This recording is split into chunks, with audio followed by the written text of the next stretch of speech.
ವೀಕ್ಷಕರ ನಮಸ್ತೆ. ಇವತ್ತಿನ ಪ್ರೈಮ್ ಟೈಮ್ ಕಾರ್ಯಕ್ರಮಕ್ಕೆ ಸ್ವಾಗತ. ಸದ್ಯ ತಾಂತ್ರಿಕವಾಗಿರುವಂತಹ ಸಮಸ್ಯೆಗಳಿಂದ ಇವತ್ತಿನ ಪ್ರೈಮ್ ಟೈಮ್ ಕಾರ್ಯಕ್ರಮ ಸ್ವಲ್ಪ ತಡವಾಗಿ ಆಯೋಜನೆ ಮಾಡ್ತಾ ಇದ್ದೀವಿ. Sorry for that. ಆ ಒಂದು ವಿಚಾರಕ್ಕೆ ಕ್ಷಮೆ ಇರಲಿ ಅಂತ ಹೇಳ್ತಾ ಇವತ್ತಿನ ಪ್ರೈಮ್ ಟೈಮ್ ಕಾರ್ಯಕ್ರಮದಲ್ಲಿ ನಾವು ಚರ್ಚೆ ಮಾಡ್ತಾ ಇರುವಂತಹ ವಿಚಾರ ಜೊತೆಗೆ ನಮ್ಮ ಕರಾವಳಿ ಭಾಗ ಚರ್ಚೆ ಮಾಡ್ತಾ ಇರುವಂತಹ ವಿಚಾರ ಇಂದು ನಿನ್ನೆಯದಲ್ಲ, ಬಹಳಷ್ಟು ವರ್ಷಗಳಿಂದಲೂ ಕೂಡ ಕರಾವಳಿ ಭಾಗ ಕೋಮು ಸೂಕ್ಷ್ಮವಾಗಿರುವಂತಹ ಪ್ರದೇಶ ಅನ್ನುವಂತಹ ಒಂದು ಅಪಕೀರ್ತಿ ಬರುತ್ತೆ, ಇಂತಹ ಒಂದು ಆರೋಪ ಬರುತ್ತೆ ಅಂತ ಬಂದಾಗ ಅದಕ್ಕೆ ಪ್ರಮುಖವಾಗಿರುವಂತಹ ಕಾರಣ ಈ ಒಂದು ವಿವಾದ, ಈ ಒಂದು ಘಟನೆಗಳು, ಈ ಒಂದು ಹೊಡೆದಾಟಗಳು ಅಥವಾ ಈ ಒಂದು ಮನುಷ್ಯನ ಮಾನವೀಯತೆ ಮೀರಿದಂತಹ ಕ್ರೌರ್ಯಗಳು. ಕಾರಣ ಏನು ಅಂತ ಬಂದಾಗ ಇದನ್ನು ನೇರವಾಗಿ ಮಾನವೀಯತೆ ಮೀರಿದಂತಹ ಕ್ರೌರ್ಯವೇ ಅನ್ನುವಂಥದ್ದು ನಾನು ಹೇಳ್ತೇನೆ.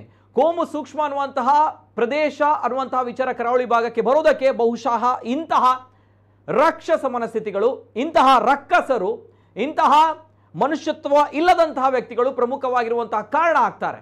ಯಾಕಂತ ಬಂದಾಗ ಒಂದು ಮಾತಿದೆ, ಈ ವ್ಯಕ್ತಿ ಈ ನಮ್ಮ ಲೋಕದಲ್ಲಿ ಒಬ್ಬ ವ್ಯಕ್ತಿ ಅಥವಾ ಒಬ್ಬ ಮನುಷ್ಯ ತಾಯಿಯ ಹಾಲನ್ನ ಕುಡಿಯದೆ ಬದುಕಬಹುದು, ಬದುಕಿದ್ದಾನೆ ಕೂಡ ಹೌದು. ಆದರೆ ಗೋವಿನ ಹಾಲನ್ನ ಕುಡಿಯದೆ ಬದುಕಿದಂತಹ ವ್ಯಕ್ತಿ ಅಥವಾ ಮನುಷ್ಯ ಇರಲಿಕ್ಕೆ ಸಾಧ್ಯವೇ ಇಲ್ಲ. ಆದರೆ ಅಂತಹ ಮನುಷ್ಯ ಮಾನವೀಯತೆಯನ್ನು ಮರೆತು ರಾಕ್ಷಸನಾದಾಗ ಏನಾಗುತ್ತೆ ಅನ್ನೋದಕ್ಕೆ ಈ ಒಂದು ಘಟನೆ ಅಲ್ಲ, ಇಂತಹ ಬಹಳಷ್ಟು ಘಟನೆಗಳು ಕರಾವಳಿ ಭಾಗದಲ್ಲಿ ನಡೀತಾ ಇದೆ. ವಿಪರ್ಯಾಸದ ಸಂಗತಿ. ಆದರೆ ಇದಕ್ಕೆ ಫುಲ್ ಸ್ಟಾಪ್ ಬೀಳ್ತಾ ಇಲ್ಲ ಅನ್ನುವಂಥದ್ದು ಅದು ನಾಚಿಕೆಗೇಡಿನ, ಮಾನಗೆಟ್ಟ ನಮ್ಮ ಜನಪ್ರತಿನಿಧಿಗಳ ಜೊತೆಗೆ ನಮ್ಮ ದಕ್ಷಿಣ ಕನ್ನಡ ಜಿಲ್ಲೆಯ ಕರಾವಳಿ ಭಾಗದ ಜೊತೆಗೆ ರಾಜ್ಯದ ಅಡ್ಮಿನಿಸ್ಟ್ರೇಷನ್ನ ದೊಡ್ಡ ವೈಫಲ್ಯ. ಏನಾಗಿದೆ, ಏನ್ ಕತೆ, ಎಲ್ಲ ವಿಷಯದ ಬಗ್ಗೆ ಮಾತಾಡಬೇಕು. ಇವತ್ತಿನ ವಿಶೇಷ ಕಾರ್ಯಕ್ರಮ ನಮ್ಮ ಕರಾವಳಿ ಭಾಗದಲ್ಲಿ ನಿಲ್ಲದ ಮೂಕರೋಧನ ಕಾರ್ಯಕ್ರಮಕ್ಕೆ ಸ್ವಾಗತ. ನಾನು ನಿತಿನ್ ಸಾಲಿಯಾ.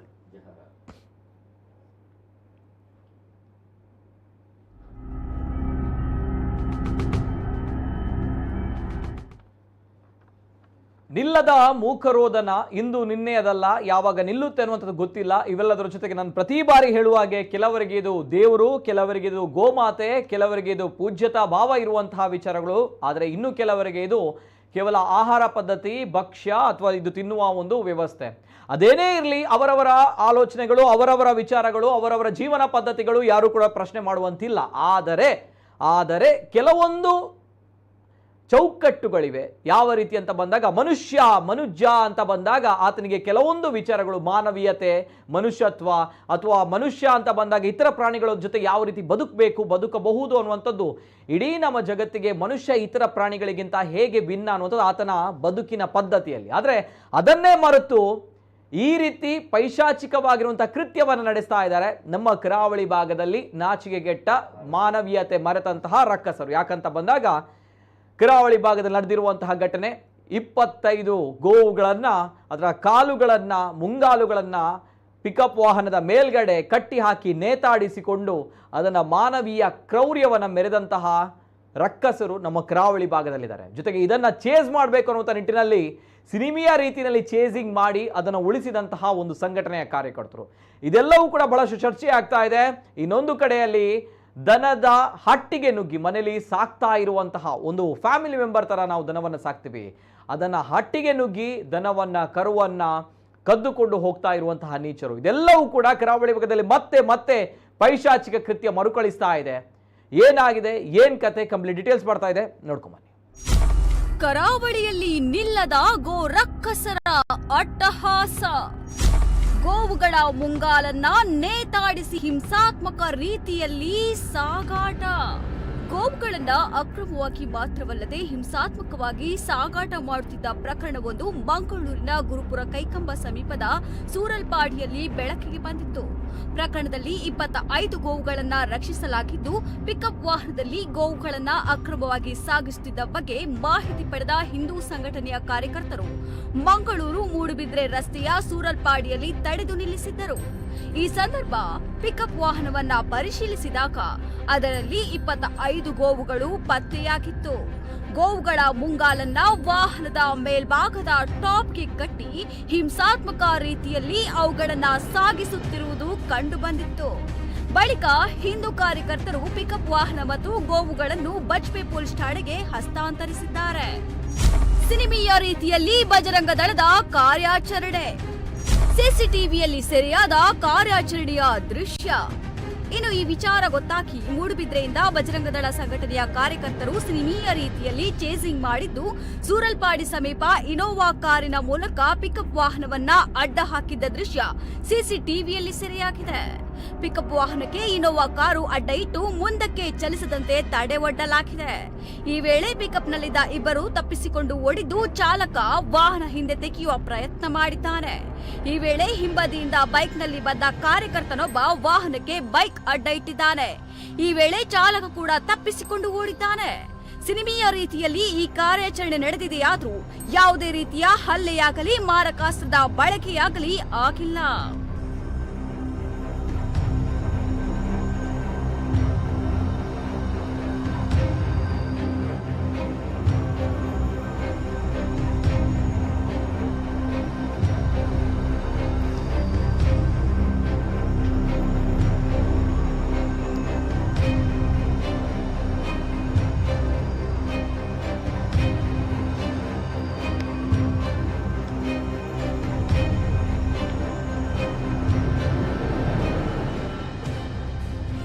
ಪಿಕಪ್ ವಾಹನದಲ್ಲಿ ಹಿಂಸಾತ್ಮಕವಾಗಿ ಗೋ ಸಾಗಾಟ.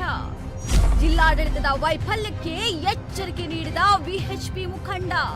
ಕಳೆದೊಂದು ತಿಂಗಳಿನಿಂದ ಜಿಲ್ಲೆಯಲ್ಲಿ ಅಕ್ರಮ ಗೋ ಸಾಗಾಟ ಪ್ರಕರಣಗಳು ಹೆಚ್ಚಾಗಿದ್ದು, ಹಿಂದೂ ಸಂಘಟನೆಯ ಕಾರ್ಯಕರ್ತರು ಇದನ್ನ ಪತ್ತೆ ಹಚ್ಚಿದ್ದಾರೆ. ಗೋವಧ ಕೇಂದ್ರ ಇಲ್ಲದೆ ಇದ್ರೂ ಗೋಮಾಂಸ ಎಲ್ಲಿಂದ ಬರ್ತಾ ಇದೆ ಅಂತ ಸಂಘಟನೆಯ ಪ್ರಮುಖರು ಇದನ್ನ ನಿಯಂತ್ರಿಸಲು ಪೊಲೀಸರಿಗೆ ಒತ್ತಡ ಹಾಕಿದ್ದಾರೆ. ಆದ್ರೆ ಇದರ ಬೆನ್ನಲ್ಲೇ ಮತ್ತೆ ಮಂಗಳೂರಿನ ಹೊರವಲಯ ಗುರುಪುರ ಕೈಕಂಬ ಬಳಿ ಸೂರಲ್ಪಾಡಿಯಲ್ಲಿ 25 ಗೋವುಗಳನ್ನ ರಕ್ಷಣೆ ಮಾಡಲಾಗಿದೆ. ಪಿಕಪ್ ವಾಹನದಲ್ಲಿ ಕರುಣಾಜನಕ ಸ್ಥಿತಿಯಲ್ಲಿ 25 ಗೋವುಗಳನ್ನ ಸಾಗಾಟ ಮಾಡುತ್ತಿದ್ದ ಮಾಹಿತಿಯ ಮೇರೆಗೆ ಹಿಂದೂ ಸಂಘಟನೆ ಕಾರ್ಯಕರ್ತರು ದಾಳಿ ಮಾಡಿದ್ದರು. ಹಿಂಸಾತ್ಮಕ ರೀತಿಯಲ್ಲಿ ವಾಹನದಲ್ಲಿ 25 ಗೋವುಗಳನ್ನ ತುಂಬಿಸಿದ್ದು, ಪೊಲೀಸರಿಗೆ ಮಾಹಿತಿ ನೀಡಿ ವಾಹನ ಹಾಗೂ ಗೋವುಗಳನ್ನ ಪೊಲೀಸರ ವಶಕ್ಕೆ ನೀಡಲಾಗಿದೆ. ಈ ಘಟನೆಯ ಬಗ್ಗೆ ಆಕ್ರೋಶ ವ್ಯಕ್ತಪಡಿಸಿದ ವಿಎಚ್ಪಿಯ ಪ್ರಾಂತ ಸಹ ಕಾರ್ಯದರ್ಶಿ ಶರಣ್ ಪಂಪೇಲ್ ಜಿಲ್ಲಾಡಳಿತವನ್ನ ತರಾಟೆಗೆ ತೆಗೆದುಕೊಂಡಿದ್ದಾರೆ. ಕರ್ನಾಟಕದಲ್ಲಿ ಗೋಹತ್ಯೆ ನಿಷೇಧ ಕಾನೂನು ಇವತ್ತು ಇದ್ರೂ ಇವತ್ತು ಇಡೀ ರಾಜ್ಯದಲ್ಲಿ ನಿರಂತರವಾಗಿ ಅಕ್ರಮವಾಗಿ ಗೋವುಗಳ ಹತ್ಯೆ ಆಗ್ತಾ ಇದೆ, ಗೋಮಾಂಸ ಮಾರಾಟ ಆಗ್ತಾ ಇದೆ.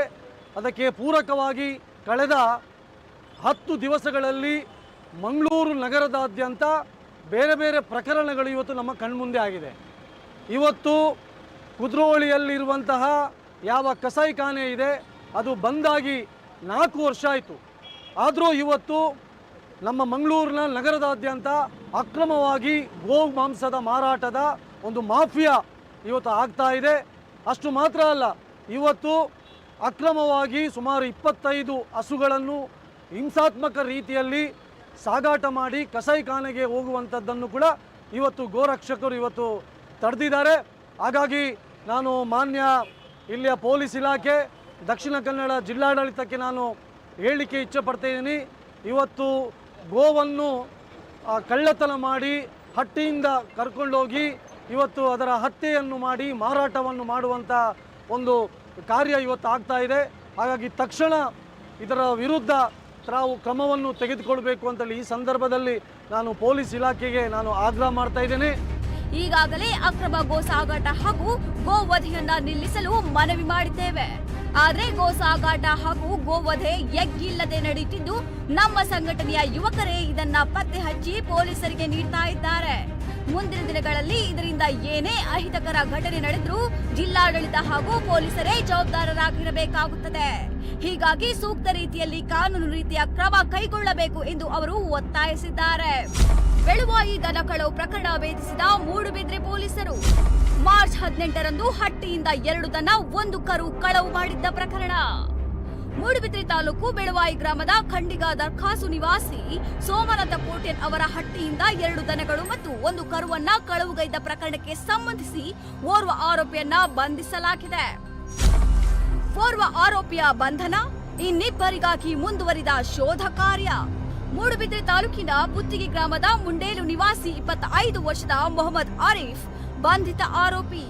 ಸೋಮನಾಥ ಕೋಟ್ಯನ್ ಅವರ ಹಟ್ಟಿಯಲ್ಲಿ ಕಟ್ಟಿ ಹಾಕಿದ್ದ 2 ದನಗಳು ಮತ್ತು 1 ಕರುವನ್ನ ಮಾರ್ಚ್ 18ರಂದು ಬೆಳಗಿನ ಜಾವ 5 ಗಂಟೆ ವೇಳೆಗೆ ಆರೋಪಿಗಳು ಕಾರೊಂದರಲ್ಲಿ ತುಂಬಿಸಿಕೊಂಡು ಪರಾರಿಯಾಗಿದ್ದರು. ಮನೆ ಸಮೀಪ ನಾಯಿ ಬೊಗಳುವ ಶಬ್ದ ಕೇಳಿ ಸೋಮನಾಥ ಅವರಿಗೆ ಎಚ್ಚರವಾಗಿದ್ದು, ಅವರು ಮನೆಯ ಹೊರಗೆ ಬಂದಾಗ 3 ಜನರು ಕಾರಿನಲ್ಲಿ ದನಗಳನ್ನ ತುಂಬಿಸಿಕೊಂಡು ಹೋಗುತ್ತಿರುವುದು ಕಂಡು ಬಂದಿತ್ತು. ಈ ಬಗ್ಗೆ ಮೂಡುಬಿದ್ರೆ ಪೊಲೀಸ್ ಠಾಣೆಗೆ ದೂರನ್ನೂ ನೀಡಲಾಗಿತ್ತು. ತನಿಖೆಯನ್ನ ಕೈಗೆತ್ತಿಕೊಂಡ Moodbidri police inspector Sandesh PG ನೇತೃತ್ವದ ತಂಡ ಓರ್ವ ಆರೋಪಿಯನ್ನ ಬಂಧಿಸುವಲ್ಲಿ ಯಶಸ್ವಿಯಾಗಿದ್ದು, ಉಳಿದಿಬ್ಬರು ಆರೋಪಿಗಳ ಬಂಧನಕ್ಕಾಗಿ ಶೋಧ ಕಾರ್ಯ ನಡೆಸುತ್ತಿದೆ.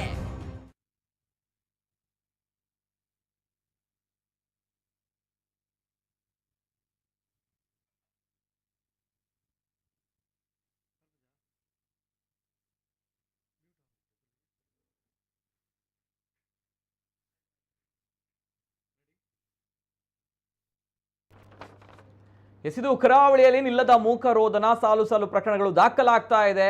ಹಗಲಲ್ಲೇ ಆ ರೀತಿ 25 ದನಗಳನ್ನು ಪಿಕಪ್ ವಾಹನದಲ್ಲಿ ಹಿಂಸಾತ್ಮಕ ರೀತಿಯಲ್ಲಿ ಮುಂಗಾಲುಗಳನ್ನು ಕಟ್ಟಿಕೊಂಡು ಆ ರೀತಿ ಕೊಂಡೋದಾಗ, ನಾನು ಆಗಲೇ ಹೇಳುವಂಥದ್ದು ಆಹಾರ ಪದ್ಧತಿ ಅಂತ ಹೇಳ್ತೀರಿ, ಆಹಾರ ಅಂತ ಹೇಳ್ತೀರಿ, ತಮ್ಗಳ ಒಂದು ವಿಚಾರಧಾರೆಗಳು ಅದೇನೇ ಇರಲಿ, ಆದರೆ ಒಂದು ಪ್ರಾಣಿಯನ್ನು ಈ ರೀತಿ ಅಮಾನವೀಯವಾಗಿ ಮುಂಗಾಲುಗಳನ್ನು ಕಟ್ಟಿಕೊಂಡು ಆ ರೀತಿ ಹಿಂಸಾತ್ಮಕವಾಗಿ ತಿಂದಂತಹ ಆಹಾರ ಜೀರ್ಣ ಆಗುತ್ತಾ ಅನ್ನುವಂತಹ ಪ್ರಶ್ನೆಗಳು ಇವೆಲ್ಲದರ ಜೊತೆಗೆ ನಾನು ಕೇಳಬೇಕು. ಯಾಕೆಂದರೆ ಇದನ್ನು ಸ್ವಜಾತಿಯ ಬಂಧುಗಳೇ ಸ್ವತಃ ಇದನ್ನು ಖಂಡನೆಯನ್ನು ವ್ಯಕ್ತಪಡಿಸಿದ್ದಾರೆ. ಈ ರೀತಿ ಹಿಂಸಾತ್ಮಕವಾಗಿ ಯಾವತ್ತೂ ಕೂಡ ಈ ರೀತಿ ನಾವು ತಿಂದರೆ ಒಳ್ಳೆಯದಲ್ಲ, ಯಾವತ್ತೂ ಒಳ್ಳೆಯದಾಗಲ್ಲ ಅನ್ನುವಂಥ ನಿಟ್ಟಿನಲ್ಲಿ.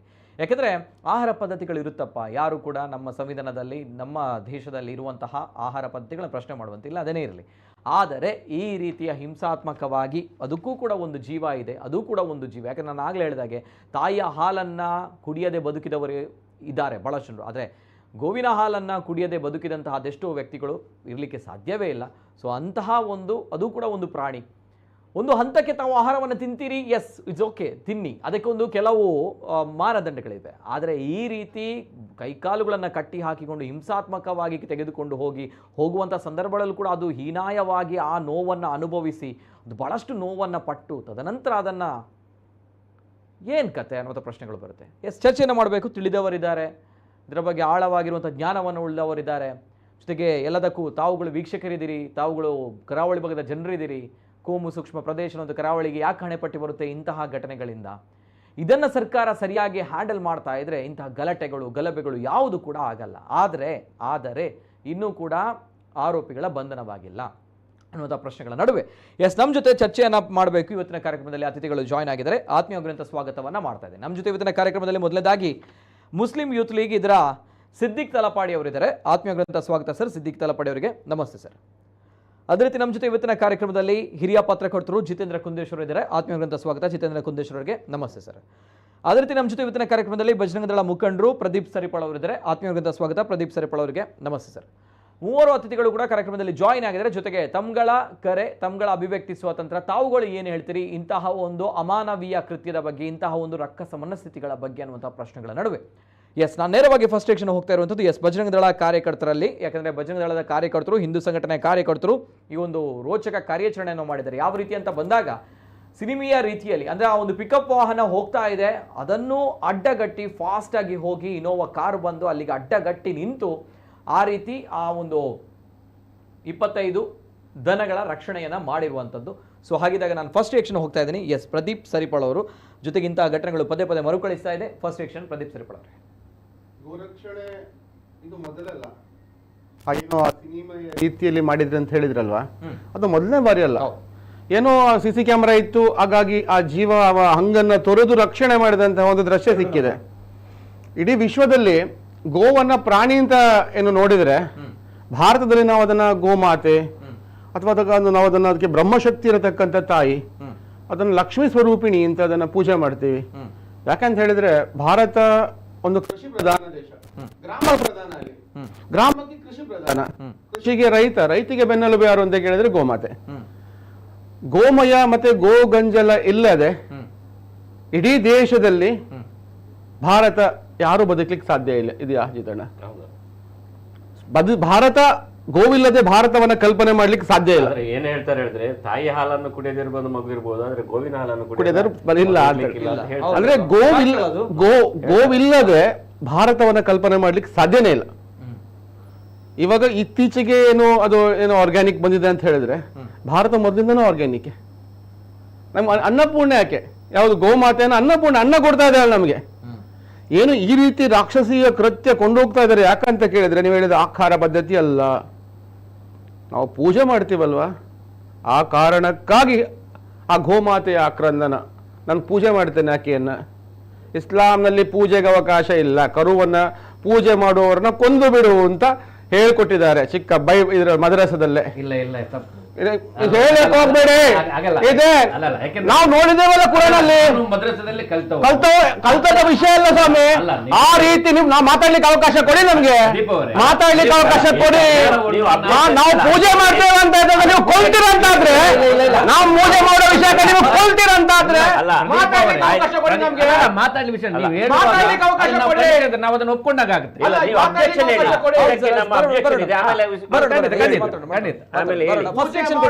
ಅವರಿಗೆ ಮೂರ್ತಿ ಪೂಜೆಗೆ ಮೂರ್ತಿನ ಯಾಕೆ ಹೊಡೆದ್ರು ಸ್ವಾಮಿ? ಮೂರ್ತಿನ ಯಾಕೆ ಹೊಡೆದ್ರು? ದೇವಸ್ಥಾನಗಳು ಯಾಕೆ ನಾಶ ಆಯ್ತು? ನಾವು ಪೂಜೆ ಮಾಡ್ತೇವೆ ಅನ್ನುವಂತ ಒಂದೇ ಕಾರಣಕ್ಕೋಸ್ಕರ ಮೂರ್ತಿ ಭಂಜಕರು ಅಂತ ಅವರನ್ನು ಕರಿತೀವಿ. ಮೂರ್ತಿ ನಾಶ ಮಾಡಿದ್ರು. ತಾಯಿ ಆಕ್ರಂದನ ಯಾವ ರೀತಿ ಇದೆ ಇದು? ಹಿಂದೂ ಸಮಾಜ ಸಹಿಸ್ಲಿಕ್ಕಾಗುತ್ತಾ? ಹಿಂದೂವಾಗಿ ಒಬ್ಬ ಗೋಮಾತೆಯನ್ನ ಪೂಜೆ ಮಾಡುವಂತ ನನಗೆ ಈ ರೀತಿ ಭಯೋತ್ಪಾದಕರು ಈ ರೀತಿ ಮಾಡುವಂತ ಕೃತ್ಯವನ್ನ ನನಗೆ ಸಹಿಸ್ಲಿಕ್ಕಾಗುತ್ತಾ? ಸಾಧ್ಯ ಇದೆಯಾ? ನಾನು ಒಪ್ಕೊಳ್ಳಿಕ್ಕೆ ಸಾಧ್ಯ ಇದೆಯಾ? ಕೊಟ್ಟಿರುವ ಶಿಕ್ಷಣ ಕಾರಣ ಇದಕ್ಕೆ. ಮೂರ್ತಿಯನ್ನ ಪೂಜೆ, ಯಾವುದನ್ನ ಪೂಜೆ ಮಾಡ್ತೇವೆ ಅದನ್ನ ನಾಶ ಮಾಡುವಂತ. ನದಿಗಾಗ್ತಾರೆ ಸ್ವಾಮಿ, ನದಿಗಾಗ್ತಾರೆ. ಗೋವನ್ನ ಕಡಿದು ಯಾರು ಸ್ವಾಮಿಗಳು ಪೂಜೆ ಮಾಡುವಂತಹ ಸ್ವಾಮಿ ಶಬರಿಮಲೆಗೆ ಮಾಲೆ ಹಾಕಿದಂತಹ ದೇವಸ್ಥಾನಕ್ಕೆ ತೀರ್ಥ ಹೋಗುವಂತ ಧರ್ಮಸ್ಥಳದ ನದಿಗೆ ಹಾಕ್ತಾರೆ ಸ್ವಾಮಿ. ಅದನ್ನ ಯಾಕೆ ನಾವು ಪೂಜೆ ಮಾಡ್ತೇವೆ? ಪೂಜೆ ಮಾಡುವ ವಸ್ತುಗಳನ್ನು ನಾಶ ಮಾಡುವಂತ ಕೃತ್ಯ ಇವತ್ತಿನಿಂದಲ್ಲ. ಈ ಗೋ ಸಂಘರ್ಷ, ಗೋವಿಗೋಸ್ಕರ ಸಂಘರ್ಷ ಇಸ್ಲಾಂನ ಜೊತೆಗೆ ಇದು ಮೊದಲಲ್ಲ. ಯಾವಾಗ ಇಸ್ಲಾಂ ಭಾರತಕ್ಕೆ ಕಾಲಿಟ್ಟಿದೆ ಆವಾಗಿಂದ ಸಂಘರ್ಷ ನಡೀತಾನೆ ಇದೆ. ಆವಾಗಿಂದ ಸಂಘರ್ಷ ನಡೀತಾ ಇದೆ. ಹಾಗಾಗಿ ಹಿಂದೂಗಳು ಅರ್ಥ ಮಾಡ್ಕೋಬೇಕು, ಪೂಜೆ ಮಾಡುವಂತಹ ವಸ್ತನ್ನ ಅವರು ನಾಶ ಮಾಡ್ತಾ ಇದ್ದಾರೆ. ಇಸ್ಲಾಂನ ಕ್ರೌರ್ಯ ಇದು, ಇಸ್ಲಾಂನ ಕ್ರೌರ್ಯ. ಆಹಾರ ವಿಚಾರ ಖಂಡಿತ ಅಲ್ಲ. ಪೂಜೆ ಮಾಡ್ತೇನೆ ನಾನು, ಅದಕ್ಕೋಸ್ಕರ ಈ ರೀತಿ ಕೃತ್ಯ ಆಗ್ತಾ ಇದೆ. ಹಿಂದೂಗಳು ಅರ್ಥ ಮಾಡ್ಕೋಬೇಕು. ಬೇರೆದನ್ನ ಯಾಕೆ ಮಾಡ್ತಾ ಇಲ್ಲ? ಆಹಾರಕ್ಕೆ ಬೇಕಾದಷ್ಟು ಇಲ್ವಾ ಜಿತನ ಆಹಾರಕ್ಕೆ? ನಾವು ಪೂಜೆ ಮಾಡೋ ಗೋವನ್ನೇ ಹಾಕ್ಬೇಕಾ? ಅಲ್ಲ, ನಾವು ಸಸ್ಯಾಹಾರ, ನಮಗೆ ಅಲ್ಲ ಹೇಳುದು ಮಾಂಸಾಹಾರ ಅಂತ ಆದ್ರೂ ಕೂಡಲೇ ಓಕೆ. ತಿನ್ನುವ ವಿಚಾರಕ್ಕೆ ಆಹಾರ ಖಂಡಿತ ಆಹಾರವನ್ನ ಇಲ್ಲಿ ಕನೆಕ್ಟ್ ಮಾಡಬೇಡಿ. ಆಹಾರ ಪದ್ಧತಿ ಅಲ್ಲ, ಆಹಾರ ಪದ್ಧತಿ ಖಂಡಿತ ಅಲ್ಲ ಇದು. ಇದು ನಾವು ಪೂಜೆ ಮಾಡ್ತೇವೆ. ಗೋವನ್ನ ಪೂಜೆ ಮಾಡುವ ಕಾರಣಕ್ಕಾಗಿ ಅದನ್ನೇ ಟಾರ್ಗೆಟ್ ಮಾಡ್ತಾರೆ. ಬಜರಂಗ ದಳದ ಕಾರ್ಯಕರ್ತ ಆಗಿದ್ದ ಅನ್ನತಕ್ಕಂಥ ಕಾರಣಕ್ಕೆ ಅವರ ಮನೆಯನ್ನೇ ಟಾರ್ಗೆಟ್ ಮಾಡ್ತೇನೆ ಅಂತ ಆದ್ರೆ ಅರ್ಥ ಮಾಡ್ಕೊಳ್ಳಿ. ಇದು ಇನ್ನೊಂದು ಮನೆಯಲ್ಲೂ ಕೂಡ ಕಳ್ಳತನ ಆಗಿರುವಂತದ್ದು, ತುಂಬಾ ಕಳ್ಳತನ ಆಗಿದೆ. ಗೋವನ್ನ ತಲವಾರು ಇಟ್ಕೊಂಡು ಆಗಿದೆ. ಆದ್ರೆ ಈ ಕೇಸಲ್ಲಿ ಇನ್ ಸ್ವಲ್ಪ ಮುಂದುವರಿದು ರಿವಾಲ್ವರ್ ಇಂದ ಗುಂಡು ಹಾರಿಸಿದ್ದಾರೆ ಅಂತಕ್ಕಂಥ ಮಾಹಿತಿ ಕೂಡ ಇದೆ. ಇಲ್ಲ, ಅದನ್ನ ಕಮಿಷನರ್ ಹೇಳಿದ್ದಾರೆ ಅಂತ ಯಾವುದೇ ರೀತಿ ಕಮಿಷನರ್ ಹೇಳಿರ್ಬೋದು. 12 ಪಿಸ್ತೂಲ್ ಸಿಕ್ಕಿದೆ. PFI ಗೂಂಡಾನಿಂದ 12 ಪಿಸ್ತೂಲ್ ಸಿಕ್ಕಿದೆ. ಯಾವುದಕ್ಕೆಲ್ಲ ಉಪಯೋಗ ಆಗಿದೆ ಅಂತೇಳಿ ಅವ್ರಿಗೆ ಸರ್ಕಾರ ಬಿಡ್ತಾ ಸ್ವಾಮಿ ಅವರಿಗೆ ಹೇಳಿಕ್ಕೆ? ಸರ್ಕಾರದ ಒತ್ತಡ ಇರ್ಬೋದು. ಅದು ಶೂಟೌಟ್ ಆದ್ಮೇಲೆ 24 ಗಂಟೆ ನಂತರ ಪೊಲೀಸರು ಕೇಸ್ ಮಾಡಿದ್ರು. ಅದಕ್ಕಿಂತ ಮುಂಚೆ ಅದು ಏನು ಸ್ವಚ್ಛಗೊಳಿಸುತ್ತಿರುವಾಗ ಸಿಕ್ತು, ಸರ್ವಿಸ್ ಆದಾಗ ರಿವಾಲ್ವರ್ ಸಿಕ್ತು, ಹೇಗೆಲ್ಲ ಅವರು ಹೇಳಿದ್ರು. ಮತ್ತೆ ಕೊನೆಗೆ ಮಾಧ್ಯಮಗಳಿಂದಾಗಿ ಹೊರಗೆ ಬಂದಿದೆ. Yes sir okay. Yes first reaction sir. Yes sir, Siddique Talapady ಅವರು. Yes sir. ಅಲ್ಲ, ಖಂಡಿತವಾಗಿಯೂ ಪ್ರಥಮವಾಗಿ ಘಟನೆಯನ್ನ ಖಂಡಿಸುವಂಥದ್ದು. ಬರೀ ಖಂಡಿಸುವುದಲ್ಲ, ಈ ಘಟನೆಯನ್ನ ಏನು ಅದನ್ನ ಹೊರಗೆ ತಂದಿದ್ದಾರೆ ಅವ್ರನ್ನ ಅಭಿನಂದಿಸತಕ್ಕದ್ದು. ಓಕೆ. ಯಾಕೆಂತ ಹೇಳಿದ್ರೆ ಇದು ಒಂದು ಮಾನವ ಅಂತ ಹೇಳುವವನಿಂದ ಮಾಡಲಿಕ್ಕೆ ಸಾಧ್ಯ ಇಲ್ಲ. ಯಾಕೆಂತ ಹೇಳಿದ್ರೆ ನಮ್ಮಲ್ಲಿ ಒಂದು ಹಲಾಲ ಪದ್ಧತಿ ಅಂತ ಇತ್ತು. ಯಾಕೆಂತ ಹೇಳಿದ್ರೆ ಇಂಥದ್ದನ್ನೆಲ್ಲ ತಿನ್ನುವುದೇ ನಿಷಿದ್ಧ ಅಂತ, ಹರಾಮ್ ಅಂತ ಹೇಳ್ತಾರೆ. ಹರಾಮ್ ಅಂತ ಹೇಳ್ತಾರೆ ಆ ರೀತಿ. ಹೇಗಂತ ಹೇಳಿದ್ರೆ ಒಂದು ನೀವು ತಿನ್ನುವ ಸಾಮಾನನ್ನು ಅದನ್ನ ಕೊಟ್ಟವನು ಯಾರು, ಅದನ್ನು ಪಡ್ಕೊಂಡವನು ಯಾರು, ಅದು ತಿನ್ನೋಕೆ ಯೋಗ್ಯನ, ಅದ ರೋಗಗ್ರಸ್ತನ, ಅದನ್ನು ಹೇಗೆ ತಂದಿದ್ದಾರೆ, ಅದೆಲ್ಲ ಸಿಸ್ಟಮ್ ಇದೆ. ಅದಕ್ಕೆ ಹಲಾಲ್ ಅಂತ ಹೇಳೋದು.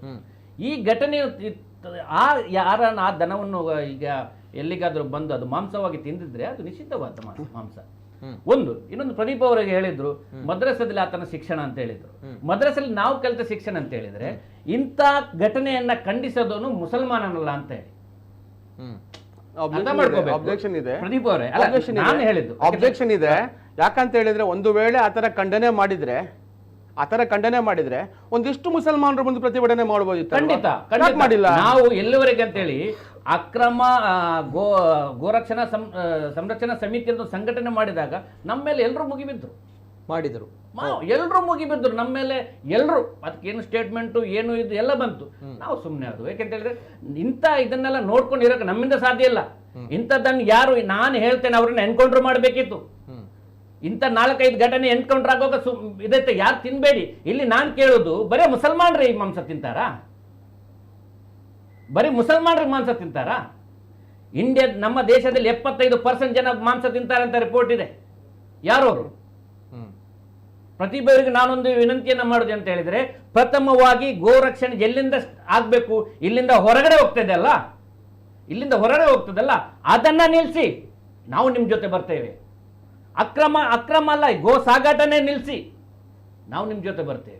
ಇದು ಎಲ್ಲವನ್ನು ಅಕ್ರಮ ಅಂತ ಹೇಳ್ಕೊಂಡು ನೋಡಿ. ಮೊನ್ನೆ ಒಂದು ಇದಾಯ್ತು, ಆ ಹೋರಿಯನ್ನು ತಗೊಂಡು ಹೋಗಾಗ ಅವರನ್ನ ಅಡ್ಡ ಹಾಕಿ ಹೊಡೆದ್ರು ನೋಡಿ.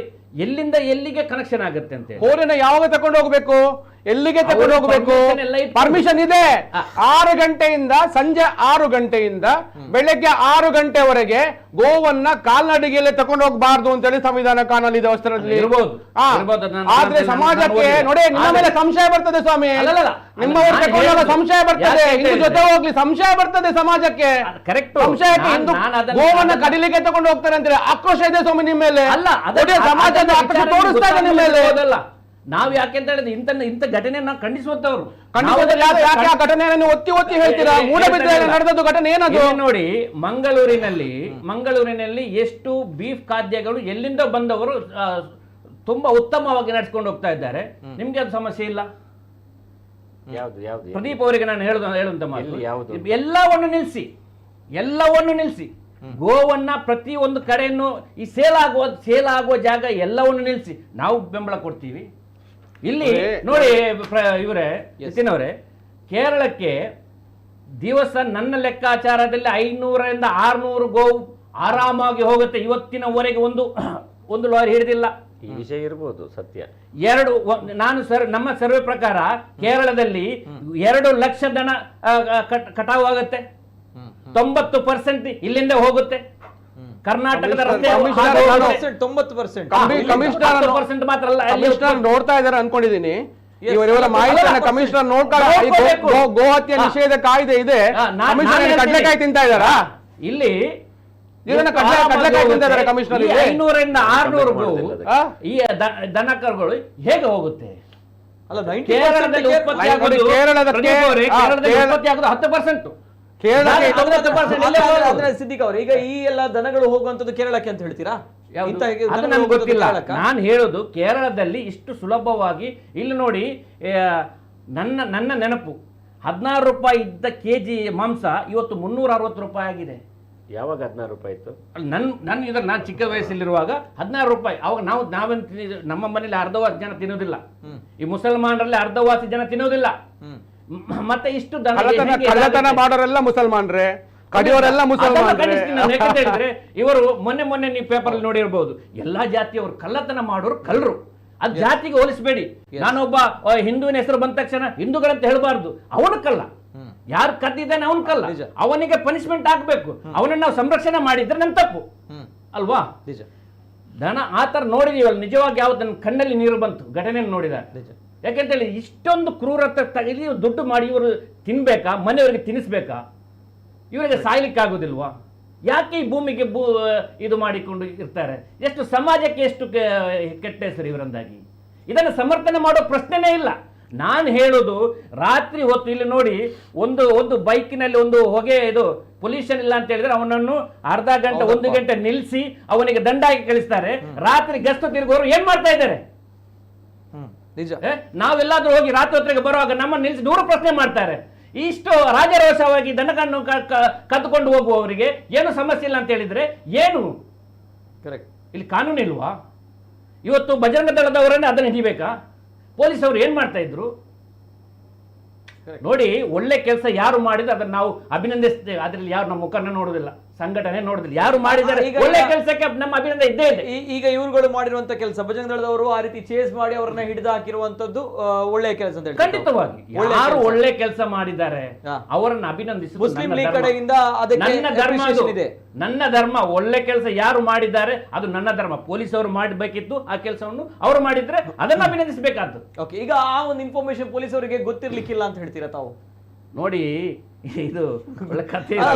ಇವ್ರ ಪ್ರಕಾರ ಹೇಳಿದ್ರು 90% ಮುಸಲ್ಮಾನರು ಕೇರಳಕ್ಕೆ ಇಲ್ಲಿಂದ ಹೋಗ್ತಾ ಇದೆ, ಅಲ್ಲ 90% ಹೋಗ್ತಾ ಇದೆ ಅಂತ ಹೇಳಿ ನಾನು ಹೇಳುದು. ಕಮಿಷನರಿಗೆ ಗುಪ್ತಚರ ಇಲಾಖೆ ಇದೆ, ಇಷ್ಟು ಮಾಹಿತಿ ಇದೆ, ಇದು ಕೋಮು ಪ್ರದೇಶ ಇದೆ, ಅಷ್ಟು ಕಮಿಷನರ್ ಇದ್ದಾರೆ. ನಮ್ಮವ್ರು ನಾವು ಆದಷ್ಟು ರಕ್ಷಣೆಗೆ ಪ್ರಯತ್ನ ಮಾಡಿದ್ದೇವೆ. ವರ್ಷಕ್ಕೆ ಹೌದು, ಪೂರ್ತಿ ನಾವು ನೋಡ್ಲಿಕ್ಕೆ ಆಗುದಿಲ್ಲ. ಅಂತಹ ವ್ಯಕ್ತಿಗಳು ಬೇಕಾಗ್ತದೆ, ಇನ್ಫಾರ್ಮೇಶನ್ ಬೇಕು. ಟ್ಯಾಂಕರ್ ಅಲ್ಲಿ ತಮ್ಗಳಿಗೆ ಹೇಗೆ ಇನ್ಫಾರ್ಮೇಶನ್ ಗೊತ್ತಾಗುತ್ತೆ? ತಮ್ಗಳಿಗೆ ಹೇಗೆ ಇನ್ಫಾರ್ಮೇಶನ್ ಗೊತ್ತಾಗುತ್ತೆ? ಪೊಲೀಸ್ ಗೊತ್ತಿರೋದೇ ಅಲ್ಲ. ಅಂದ್ರೆ ನಮ್ಮ ಬರುತ್ತೆ ಒಂದು ಗಾಡಿನ ಪದೇ ಪದೇ ಒಂದೇ ಸರ್ತಿ ಗೊತ್ತಾಗುದಿಲ್ಲ.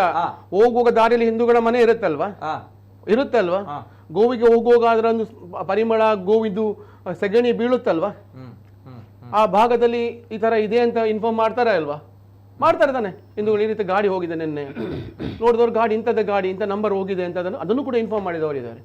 ಆ ಗಾಡಿಯನ್ನು ಹುಡುಕಿದಾಗ ಮತ್ತೆ ಸಿಗುವಂತ ಕೆಲಸಗಳಾಗುತ್ತೆ. ಆ ರೀತಿ ಸಿಗುತ್ತೆ. ಹೌದು, ಜನರ ಮನಸ್ಥಿತಿ ಬರುತ್ತೆ. ಅಂದ್ರೆ ಪೊಲೀಸರಿಗೆ ಗೊತ್ತಾಗಲ್ಲ, ಇವುಗಳಿಗೆ ಗೊತ್ತಾಗುತ್ತೆ. ಪೊಲೀಸರಿಗೆ ಗೊತ್ತಿಲ್ಲದೆ ಏನಿಲ್ಲ. ನಾಕಾಬಂದಿಗಳನ್ನು ಹಾಕ್ಬೇಕು ಅಂತ ನಾವು ಅಷ್ಟು ಸೂಚನೆಗಳನ್ನು ಕೊಟ್ಟಿದ್ದೇವೆ. ಕಳ್ಳತನ ಮಾಡುವುದು ಒಂದೇ, ರೇಪ್ ಮಾಡುವುದು ಒಂದೇ, ಸಂವಿಧಾನ ವಿರೋಧಿ ಮಾಡೋದು, ಗೋಹತ್ಯೆ ನಿಷೇಧ ಮಾಡೋದು. ಯಾಕಂದ್ರೆ ಗೋಹತ್ಯೆ ನಿಷೇಧ ಕಾಯ್ದೆ ಇದೆ. ಗೋವಂಶನ ನಾಶ ಮಾಡ್ಲಿಕ್ಕಿಲ್ಲ, ಅದನ್ನ ಕೊಲ್ಲಿಕ್ಕಿಲ್ಲ.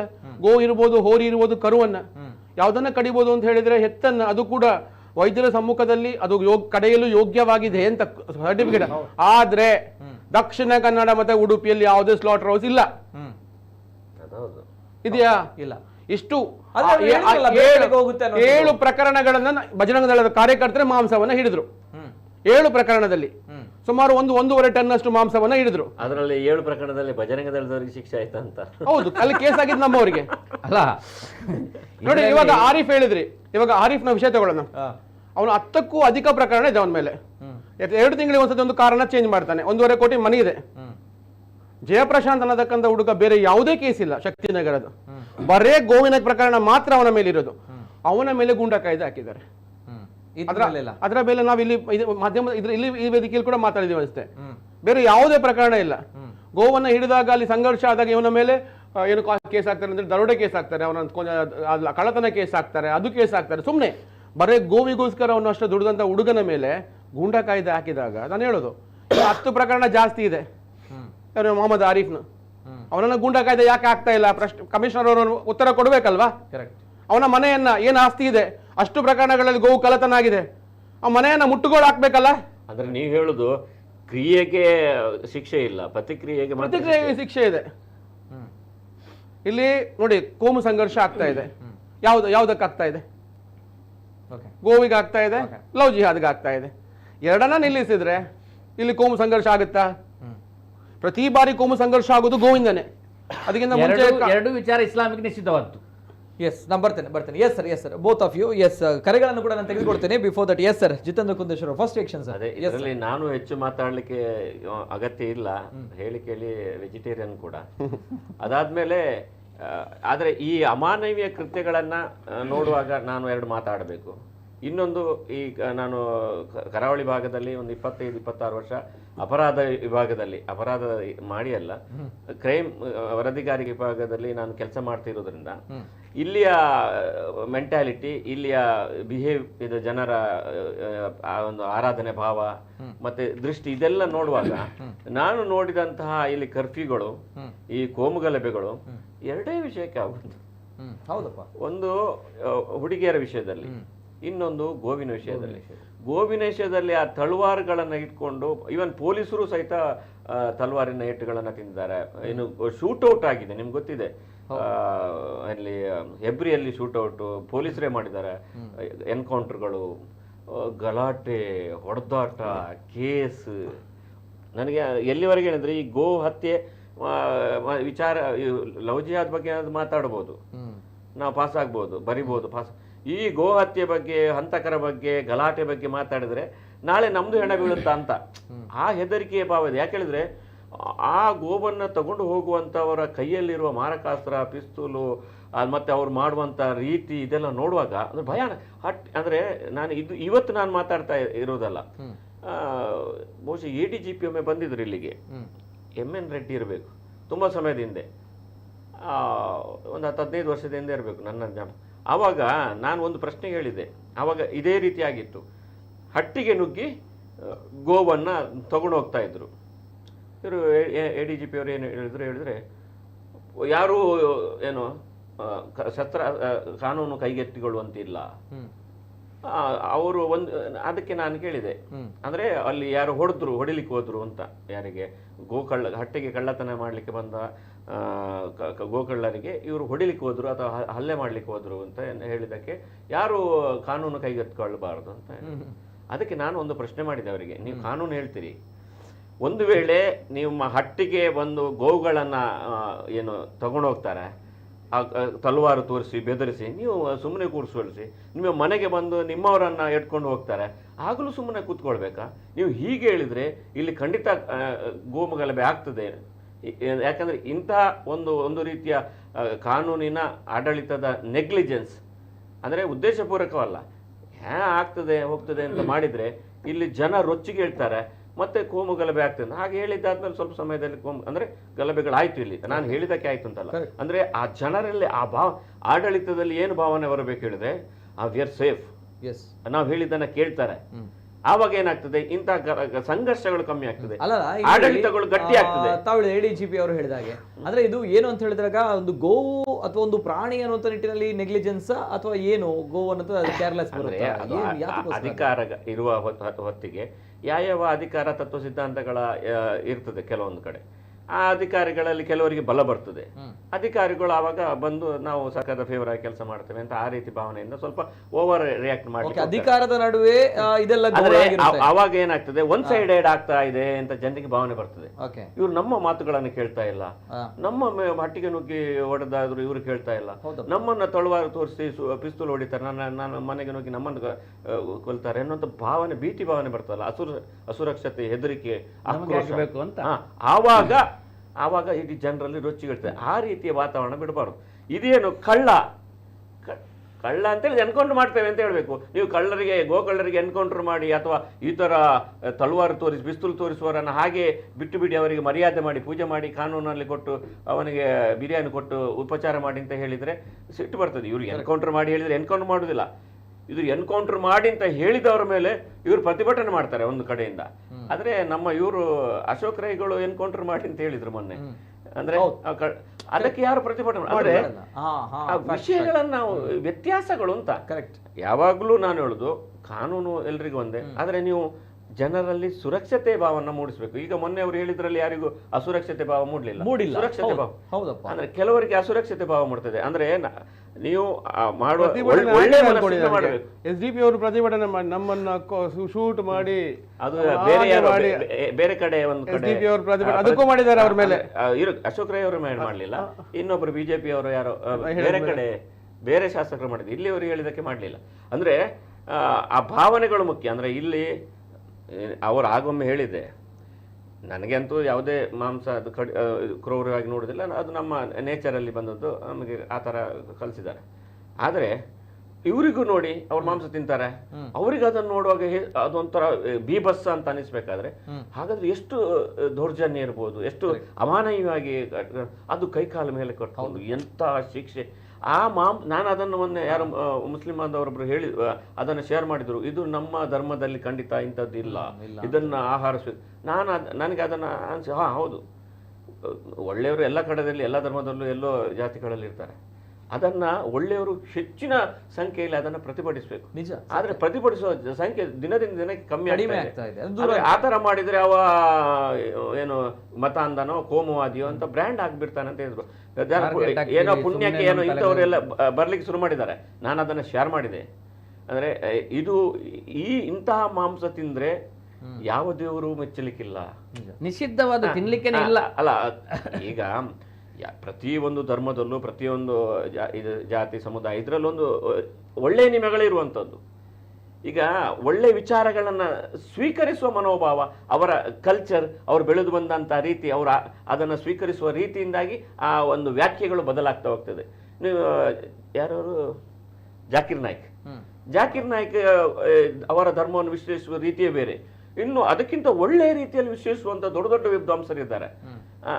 ತುಂಬ ಒಳ್ಳೆ ವಿಷಯಗಳನ್ನು ಮಾತ್ರ ಅಂದರೆ ಒಳ್ಳೆ ವಿಷಯ ಅಂದರೆ ಈಗ ಕೆಟ್ಟ ವಿಷಯಗಳು ಅಂತ ನಾನು ಹೇಳುವುದಿಲ್ಲ. ಈಗ ಅಲ್ಲಿ ಜಿಹಾದ್ ಇರ್ತದೆ ಅಥವಾ ಇನ್ನೊಂದು ಕಾಫಿರನ್ನು ಕೊಲ್ಲಿ ಅಂತ ಇರ್ತದೆ. ಆದರೆ ಅದು ಯಾವ ಸಂದರ್ಭದಲ್ಲಿ ಹೇಳಿದ್ದು, ಯಾವಾಗ ಹೇಳಿದ್ದು ಎನ್ನುವಂಥದ್ದು ಮುಖ್ಯ ಆಗಿರ್ತದೆ. ಆದರೆ ಅದನ್ನು ಹೇಳಿದರೆ ನೀವು ಕಾಫಿರನ್ನು ಕೊಲ್ಲಿ, ಲವ್ ಜಿಹಾದ್ ಮಾಡಿ ಅಥವಾ ಜಿಹಾದ್ ಮಾಡಿ ಹೊಡೆಯಿರಿ ಕೊಲ್ಲಿರಿ ಅಂತ ಅದನ್ನು ಹೇಳ್ತಾರೆ. ಹಾಗೆ ಭಗವದ್ಗೀತೆಯಲ್ಲಿ ಹೇಳಿದ್ದಾರೆ ಶತ್ರುಗಳನ್ನು ಕೊಲ್ಲಬೇಕು ಅಂತ. ಇದು ಆದರೆ ಅದನ್ನು ಕೆಟ್ಟದಾಗಿ ಏನು ಇಂಟರ್ಪ್ರಿಟ್ ಯಾರು ಮಾಡೋದಿಲ್ಲ. ಇದರಲ್ಲಿ ಕೆಟ್ಟದಾಗಿ ಇಂಟರ್ಪ್ರಿಟ್ ಮಾಡ್ತಾ ಇದ್ರೆ ಯಾರು ಅವರ ಕಡೆಯಿಂದಲೂ ಆಗ್ತದೆ. ಆ ಪರಿಣಾಮ ಅದನ್ನು ನೋಡಿ ಅದರಿಂದ ಆಗುವಂಥ ಸಮಸ್ಯೆಯಿಂದ ಈ ಕಡೆಯಿಂದಲೂ ಇನ್ನೊಂದು ಕಡೆಯಿಂದಲೂ ಅದನ್ನು ಶಬ್ದ ಕಾಫಿರ ಅಥವಾ ಜಿಹಾದ್ ಶಬ್ದಗಳನ್ನು ಸಿಕ್ಕಾಬಟ್ಟೆ ಅತ್ಯಂತ ಕೆಟ್ಟ ವಿಮರ್ಶೆಗಳಿಗೆ ಒಳಗಾಗಿದೆ. ಹಾಗಾಗಿ ಅದು ಎರಡು ಕಡೆಯಲ್ಲಿದೆ.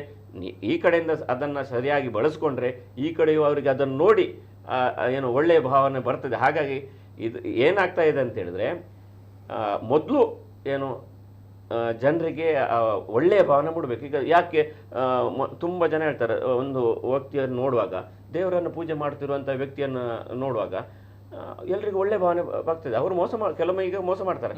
ಆದರೆ ಟೋಪಿ ಹಾಕಿ ಗಡ್ಡ ಹೀಗೆ ಬಿಟ್ಟು ಅವರನ್ನು ನೋಡೋಕೆ ಹೆದರಿಕೆ ಶುರುವಾಗ್ತದೆ ಅಂತ ಒಂದು ಹೇಳ್ತಾರೆ. ಯಾಕೆ ಹೇಳಿದ್ರೆ, ಈ ತಾಲಿಬಾನಿಗಳು, ಐಸಿಸ್ಗಳು ಆ ವಿಡಿಯೋಗಳನ್ನು ಹೀಗೆ ಕುತ್ತಿಗೆ ಹಾಕಿ ರಕ್ತವನ್ನ ಕೊಯ್ಯುವಾಗ ಆ ಡ್ರೆಸ್ ಅನ್ನು ನೋಡಿದ್ರೆ ಮಕ್ಕಳ ಮನಸ್ಸಿನಲ್ಲಿ, ಸಾಮಾನ್ಯರ ಮನಸ್ಸಿನಲ್ಲಿ, ಹೆಣ್ಣುಗಳ ಮನಸ್ಸಿನಲ್ಲಿ ಅದು ಹೆದರಿಕೆ ಭಾವ ಮೂಡ್ತದೆ. ಆ ಹೆದರಿಕೆ ಭಾವ ಮೂಡುದು ತಪ್ಪು ಅಂತ ಹೇಳುವುದೆಂತ? ಪ್ರಾಣಿಗಳಲ್ಲ ನಾವು ಕೂಡ, ಪ್ರತಿಯೊಂದು ಪ್ರಾಣಿಗಳು ಕೂಡ ಒಂದು ಹುಲಿಯನ್ನು ಕಂಡ್ರೆ ಅಥವಾ ಕೆಟ್ಟ ಇದನ್ನು ಅವರಿಗೆ ಹಾನಿ ಮಾಡುವಂಥದ್ದೇ ಅಂತ ಮನಸ್ಸಲ್ಲಿ ಭಾವ ಮಾಡಿದ್ರೆ ಅವುಗಳು ಅದನ್ನು ನೋಡ್ಲಿಕ್ಕೆ ಹೆದರ್ತದೆ. ಆ ವಿಡಿಯೋಗಳು, ಅವರ ಐಸಿಸ್ನ ದುರಾಚಾರಗಳು, ಕೆಟ್ಟ ಕೃತ್ಯಗಳನ್ನು, ಈ ಇಂತಹ ಹಿಂಸಾಚಾರಗಳ ವಿಡಿಯೋ ಇದೆಲ್ಲ ನೋಡಿದರೆ ಅವರ ಮೇಲೆ ಒಂದು ಸಂಶಯ ದೃಷ್ಟಿ ಬರುವುದು. ಅಂದರೆ ಮಾನವ ಸಂವಿಧಾನ ಪ್ರಕಾರ ಬರಬಾರದು, ಕಾನೂನು ಪ್ರಕಾರ ಬರ್ಬೋದು, ಅದು ಪ್ರಾಣಿಗಳಿಗೆ ಬರ್ತದೆ. ಮನುಷ್ಯರು ಪ್ರಾಣಿಗಳೇ ಅಲ್ವಾ? ಹಾಗಾಗಿ ಇಂತಹ ಭಾವವನ್ನು ತೊಡೆದು ಹಾಕಬೇಕಾದ್ರೆ ಇಂತಹ ಕೆಲಸಗಳು ಮೊದಲು ನಿಲ್ಲಬೇಕು. ಅಮಾನವೀಯ ಕೆಲಸ ಮಾಡೋದು ನೋಡಿ ಯಾರೆಲ್ಲ ಮಾಡ್ತಾರೆ ಅಂತ ಲೆಕ್ಕ ಹಾಕಿದರೆ 90%ಗಿಂತಲೂ ಹೆಚ್ಚು ಹೆಸರು ಬರೋದು ಒಂದು ಸಮುದಾಯದ ಅಲ್ಲ, ಬರಬಾರ್ದು. ಯಾಕೆಂದ್ರೆ ಅಂದರೆ ಆ ಥರ ಮಾಡಬಾರ್ದು ಅಂತ. ಈಗ ಅದರಲ್ಲಿ ಇನ್ವಾಲ್ವ್ಮೆಂಟ್ 3rd ಪರ್ಸನ್ ಬೇರೆಯವರು ಸೇರಿರ್ಬೋದು. ಅದು ಹೆಚ್ಚಿನ ದೃಷ್ಟಿಯಲ್ಲಿ ಗೋವು ಸಾಗಾಟ ಬಂದಾಗ ಮತ್ತೆ ಆರೋಪಿಗಳ ಹೆಸರು ಬಂದಾಗ ಎಲ್ರಿಗೂ ಒಂದು ಭಾವನೆ ಬರ್ತದೆ, ಅವರೇ ಅಂದರೆ ಅದನ್ನು ಮೊದಲು ತೊಡೆದು ಹಾಕಬೇಕು. ಅದಾದ ಮೇಲೆ ಕಳ್ಳರು, ಖಂಡಿತ ಕಳ್ಳರು ಎಲ್ಲ ಧರ್ಮದಲ್ಲೂ ಒಂದೇ, ಎಲ್ಲ ಕ್ರಿಮಿನಲ್ ಕೇಸ್ಗಳಲ್ಲೂ ಒಂದೇ, ಎಲ್ಲರೂ. ಯಾಕೆಂದ್ರೆ ಕೆಟ್ಟತನ ಎನ್ನುವಂಥದ್ದು ಪ್ರಾಣಿಗಳಲ್ಲಿ ಬರುವಂಥದ್ದು. ಮತ್ತೆ ಸಂಸ್ಕಾರ ಮತ್ತೆ ಅವರು ಬೆಳೆದು ಬಂದ ರೀತಿಯಿಂದ ಕೆಲವರು ಕೆಟ್ಟವರು ಆಗ್ಬೋದು, ಒಂದು ಪರ್ಸೆಂಟೇಜ್ ಹೆಚ್ಚು ಕಡಿಮೆ ಇರ್ಬೋದು. ಆದರೆ ಇಂಥದ್ದನ್ನು ಎಲ್ಲರೂ ಒಕ್ಕೊರಲಿನಿಂದ ಎಲ್ಲರೂ ಖಂಡಿಸಬೇಕು. ಇಂಥ ಮಾಂಸವನ್ನು ನಾವು ಏನು ತಿನ್ನುವುದಿಲ್ಲ ಅಂತ ಹೇಳಬೇಕು, ಅಥವಾ ಇಂಥದ್ದನ್ನು ಮಾಡಲಿಕ್ಕೆ ಬಿಡುವುದಿಲ್ಲ ಅಂತ ಹೇಳಬೇಕು. ಆಗ ಎರಡು ಕಡೆಯಿಂದ ಈ ರೀತಿಯಾದಂಥ ಒಂದು ಸಂದೇಶಗಳು ಬಂದರೆ ಈ ಕೋಮು ಸಂಘರ್ಷ, ಗಲಾಟೆ ಯಾವುದು ಇರುವುದಿಲ್ಲ. ಯಾಕಂದರೆ ಯಾವ ಪ್ರಾಣಿಗಳು ಬದುಕುವುದು ಅಸ್ತಿತ್ವ ಏನೇನಿದ್ರೆ ಸಾಯುವವರೆಗೆ ಚೆನ್ನಾಗಿ ಬದುಕಬೇಕು ಅಂತ. ಕರೆಕ್ಟ್. ಅವ ನನ್ನ ಅನ್ನವನ್ನು ಕಿತ್ಕೊಳ್ತಾನೆ ಅಥವಾ ನನ್ನ ಪಾಲನ್ನು ಕಿತ್ಕೊಳ್ತಾನೆ, ನನ್ನ ಬದುಕನ್ನು ಕೊನೆಗಾಣಿಸ್ತಾನೆ ಎನ್ನುವಂಥ ಸಂಶಯಗಳು ಯಾವಾಗ ಬರ್ಲಿಕ್ಕೆ ಶುರು ಆಗ್ತದೋ ಅಂದರೆ ಸಿಕ್ಕಾಬಟ್ಟೆ ಈಗ ಗಲಾಟೆ, ಒಂದು ಇದು ಸಮಸ್ಯೆ, ಏನು ಈ ಥರ ಹೊಡೆದಾಟ, ಕೋಮು ಗಲಭೆ, ಕರ್ಫ್ಯೂ ಆಗ್ತದೆ. ಇಲ್ಲದಿದ್ರೆ ಹುಟ್ಟುವಾಗಲೇ ಯಾರಿಗೂ ನಾವು ಪ್ರಾಣಿಗಳೇ ಅಲ್ವಾ? ಅದಾದ ನಂತರ ಕಲ್ಚರ್, ಅವನು ಬೇರೆ ಇವನು ಬೇರೆ ಅಂತ ಹೇಳಿ ಇಂಥ ಭಾವನೆಗಳಿಂದಾಗಿ ಇಷ್ಟವರೆಗೆ ಸಮಸ್ಯೆಗಳಾದದ್ದು. ಹಾಗಾಗಿ ಈ ಕೆಟ್ಟತನವನ್ನು ಇಂಥ ಹಿಂಸಾತ್ಮಕವಾಗಿ ಗೋವು ಸಾಗಾಟ ಇರ್ಬೋದು, ಹೊಡೆದಾಟ ಇರ್ಬೋದು, ಹೊಡೆಯುವಂಥದ್ದು, ಧರ್ಮದ ಹೆಸರಿನಲ್ಲಿ ತೆಗೆಯುವಂಥದ್ದು ಅಥವಾ ಧರ್ಮದ ಹೆಸರಿನಲ್ಲಿ ಆರೋಪ ಮಾಡುವಂಥದ್ದು, ಇದೆಲ್ಲವನ್ನು ನಿಲ್ಲಿಸಬೇಕು. ಆಗ ಎಲ್ಲರೂ ಒಗ್ಗಟ್ಟಿನಿಂದ ಆ ಒಂದು ಕೆಟ್ಟ ಕೃತ್ಯಗಳ ಬಗ್ಗೆ ಹೋರಾಡುವ ದಿನ ಬಂದಾಗ ಮಾತ್ರ ಒಬ್ಬರೊಬ್ಬರು ದೂಷಣೆ ಮಾಡೋದು ನಿಲ್ತದೆ.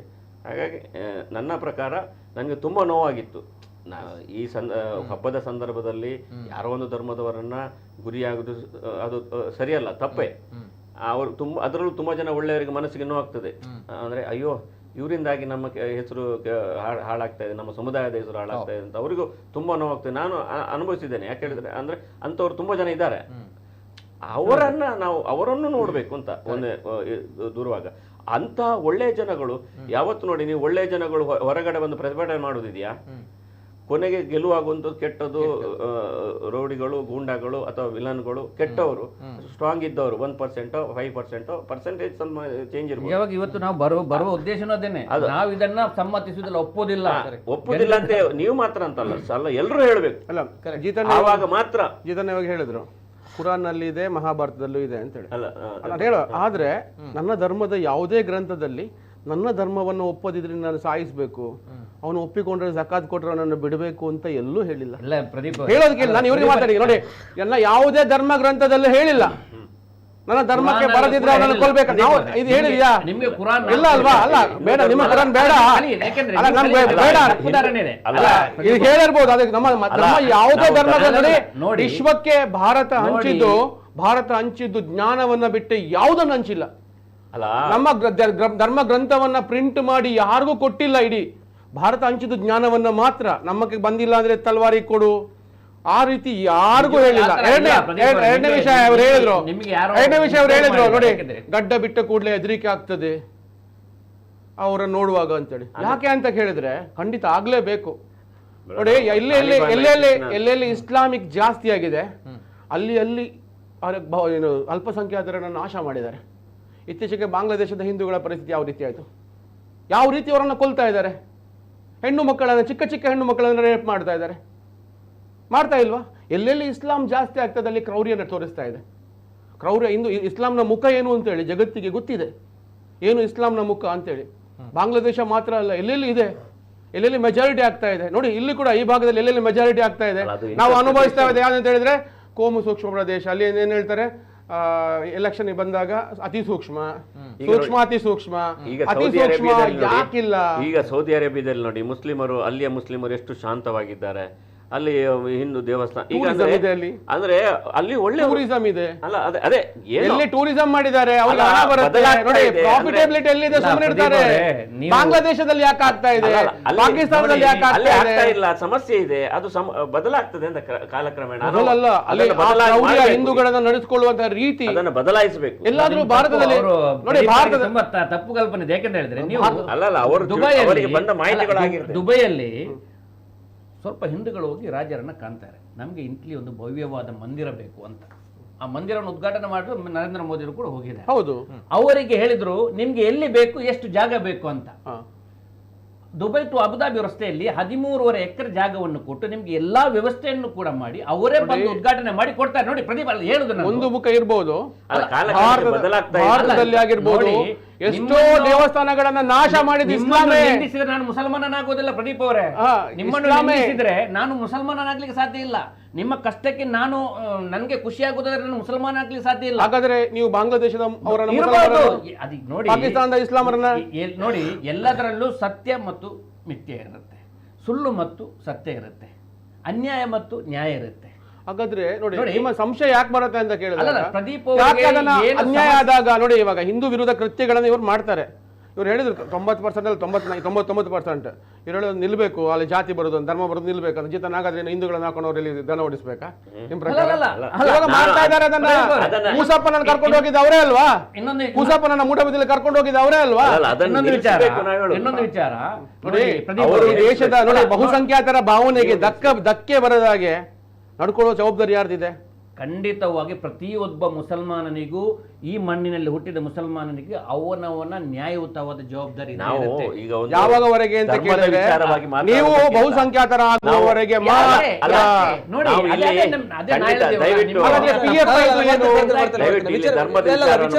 ಯಾಕಂದ್ರೆ ಧರ್ಮದಲ್ಲಿ ಒಳ್ಳೆಯವರು ಇರ್ತಾರೆ, ಕೆಟ್ಟವರು ಮನಸ್ಥಿತಿಗಳು ಸರ್. ಆದ್ರೆ ಈ ವಿಕೃತ ಮನಸ್ಥಿತಿಗಳು ಎಲ್ಲಿ ಹುಟ್ಕೊಳ್ಳುತ್ತೆ ಅನ್ನುವಂತಹ ವಿಚಾರಗಳು ಬರುತ್ತೆ. ಆ ಒಂದು ವಿಚಾರವನ್ನು ಬರ್ತೀನಿ, ಜನರ ಕರೆಗಳನ್ನು ತೆಗೆದುಕೊಳ್ತೀನಿ. ತಮ್ಮ ಅಭಿವ್ಯಕ್ತಿ ಸ್ವತಂತ್ರ, ತಮ್ಮ ಅಭಿಪ್ರಾಯ ಈ ವಿಷಯದ ಬಗ್ಗೆ ತಾವುಗಳೇನು ಹೇಳ್ತೀರಿ ಅನ್ನೋದು ಪ್ರಥಮ ಕರೆ ಇದೆ. ಹಲೋ ಸರ್, ನಮಸ್ತೆ ಸರ್. ನಮಸ್ತೆ, ಧ್ವನಿ ಕೇಳ್ತಾ ಇದೆಯಾ ಸರ್? ಓಕೆ, ಕರೆ ಕಟ್ ಆಗಿದೆ. ಕರೆ ಮಾಡಿದಾಗ ಟಿವಿಯಲ್ಲಿ ಮ್ಯೂಟ್ ಮಾಡಿ ಕರೆ ಮಾಡಿ, ಇಲ್ಲದ್ರೆ ಕರೆ ಕಟ್ ಆಗುತ್ತೆ. ಜೊತೆಗೆ ನಮಗೆ ಆ ಒಂದು ದೃಶ್ಯಾವಳಿಗಳನ್ನ ಪ್ಲೇ ಮಾಡಿ ಒಂದ್ಸಲ. ನೋಡಿ ಇದು ಅವನು ಮನುಷ್ಯನ ಅಂತ ಇದು ಒಂದೇ ಅಲ್ಲ ಅಲ್ಲ ತುಂಬ ಕಡೆ ನಾವು ಬರುತ್ತೆ ನಮ್ಮದು. ನೋಡಿದ್ದೇವೆ. ಗೋ ಸಾಗಾಟ ಅಂತ ಹೇಳಿದ್ರೆ ಈ ನಾವು ಕ್ರೈಮ್ ಫಾಲೋ ಅಪ್ ಮಾಡಿದಲ್ಲ. ಒಂದು ಟ್ಯಾಂಕರ್ ಒಳಗಡೆ ಮುಗಿಸ್ಬಿಡ್ಬೇಕು 4-5 ಘಟನೆ ಆಗುವಾಗ ನಿಲ್ಲ ಕಬೀರ್ ಅನ್ಕೊಂಡ್ರೆ ಅಂತ ಹೇಳಿದ್ರೆ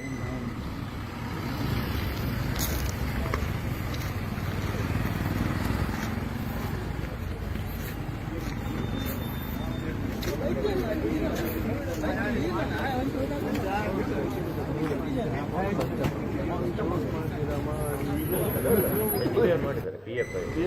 ಏನಕ್ಕೆ ಅಶೋಕ್ ರೈಗೆ ಮಡಿಕೇಡು ಬಂದಿರೋದು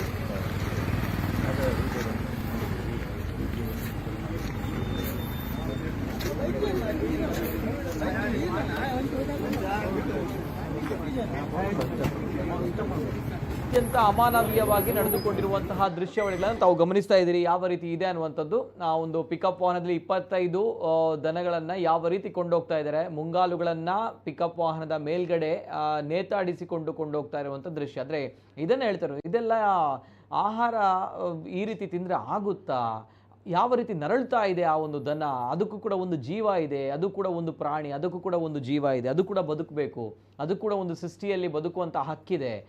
ಸರಿ, ತಾವುಗಳು ತಿಂತೀರಿ ಅಂತ ಬಂದಾಗ ಒಂದು ಹಂತಕ್ಕೆ ಬಂದು ಅದಕ್ಕೆ ಸರಿ ಇಲ್ಲ, ಅದಕ್ಕೆ ಆರೋಗ್ಯ ಸರಿ ಇಲ್ಲ, ಎಸ್ ಓಕೆ ಅನ್ನೋದು ಅನ್ಕೊಳ್ಬೋದು. ಆದರೆ ನೋಡಿ, ಈ ರೀತಿ ನರಳ್ತಾ ಇರುವಂತಹ ಆ ಒಂದು ಜೀವ, ಅದಕ್ಕೂ ಒಂದು ಒಳಗಡೆ ಒಂದು ಮನಸ್ಸಿದೆ, ಅದು ಕೂಡ ಒಂದು ಶಾಪ ಅಂತ ಹೇಳ್ತೀರಲ್ಲ ತಾವುಗಳು ಅಥವಾ ನಾವುಗಳು ಎಲ್ಲರೂ ಕೂಡ. ಅಂದರೆ ಆ ಪ್ರಾಣಿಯ ಒಂದು ಶಾಪ, ಆ ಪ್ರಾಣಿಯ ಒಂದು ನೋವು, ಆ ನೋವನ್ನು ಅನುಭವಿಸಿಕೊಂಡು ತಿಂದರೆ ಅಂಥ ಆಹಾರ ಪದ್ಧತಿಗಳು, ಆಹಾರ ಜೀರ್ಣವಾಗುತ್ತಾ, ನಿಜವಾಗ್ಲೂ ಕೂಡ ಸೇರುತ್ತಾ ಅನ್ನುವಂತಹ ಪ್ರಶ್ನೆ. ಒಂದ್ಸಲ ಅದನ್ನು ಗಮನಿಸಿ, ಆ ಒಂದು ನರಳುವಂತಹ ಪರಿಸ್ಥಿತಿಯನ್ನು ನೋಡಿ.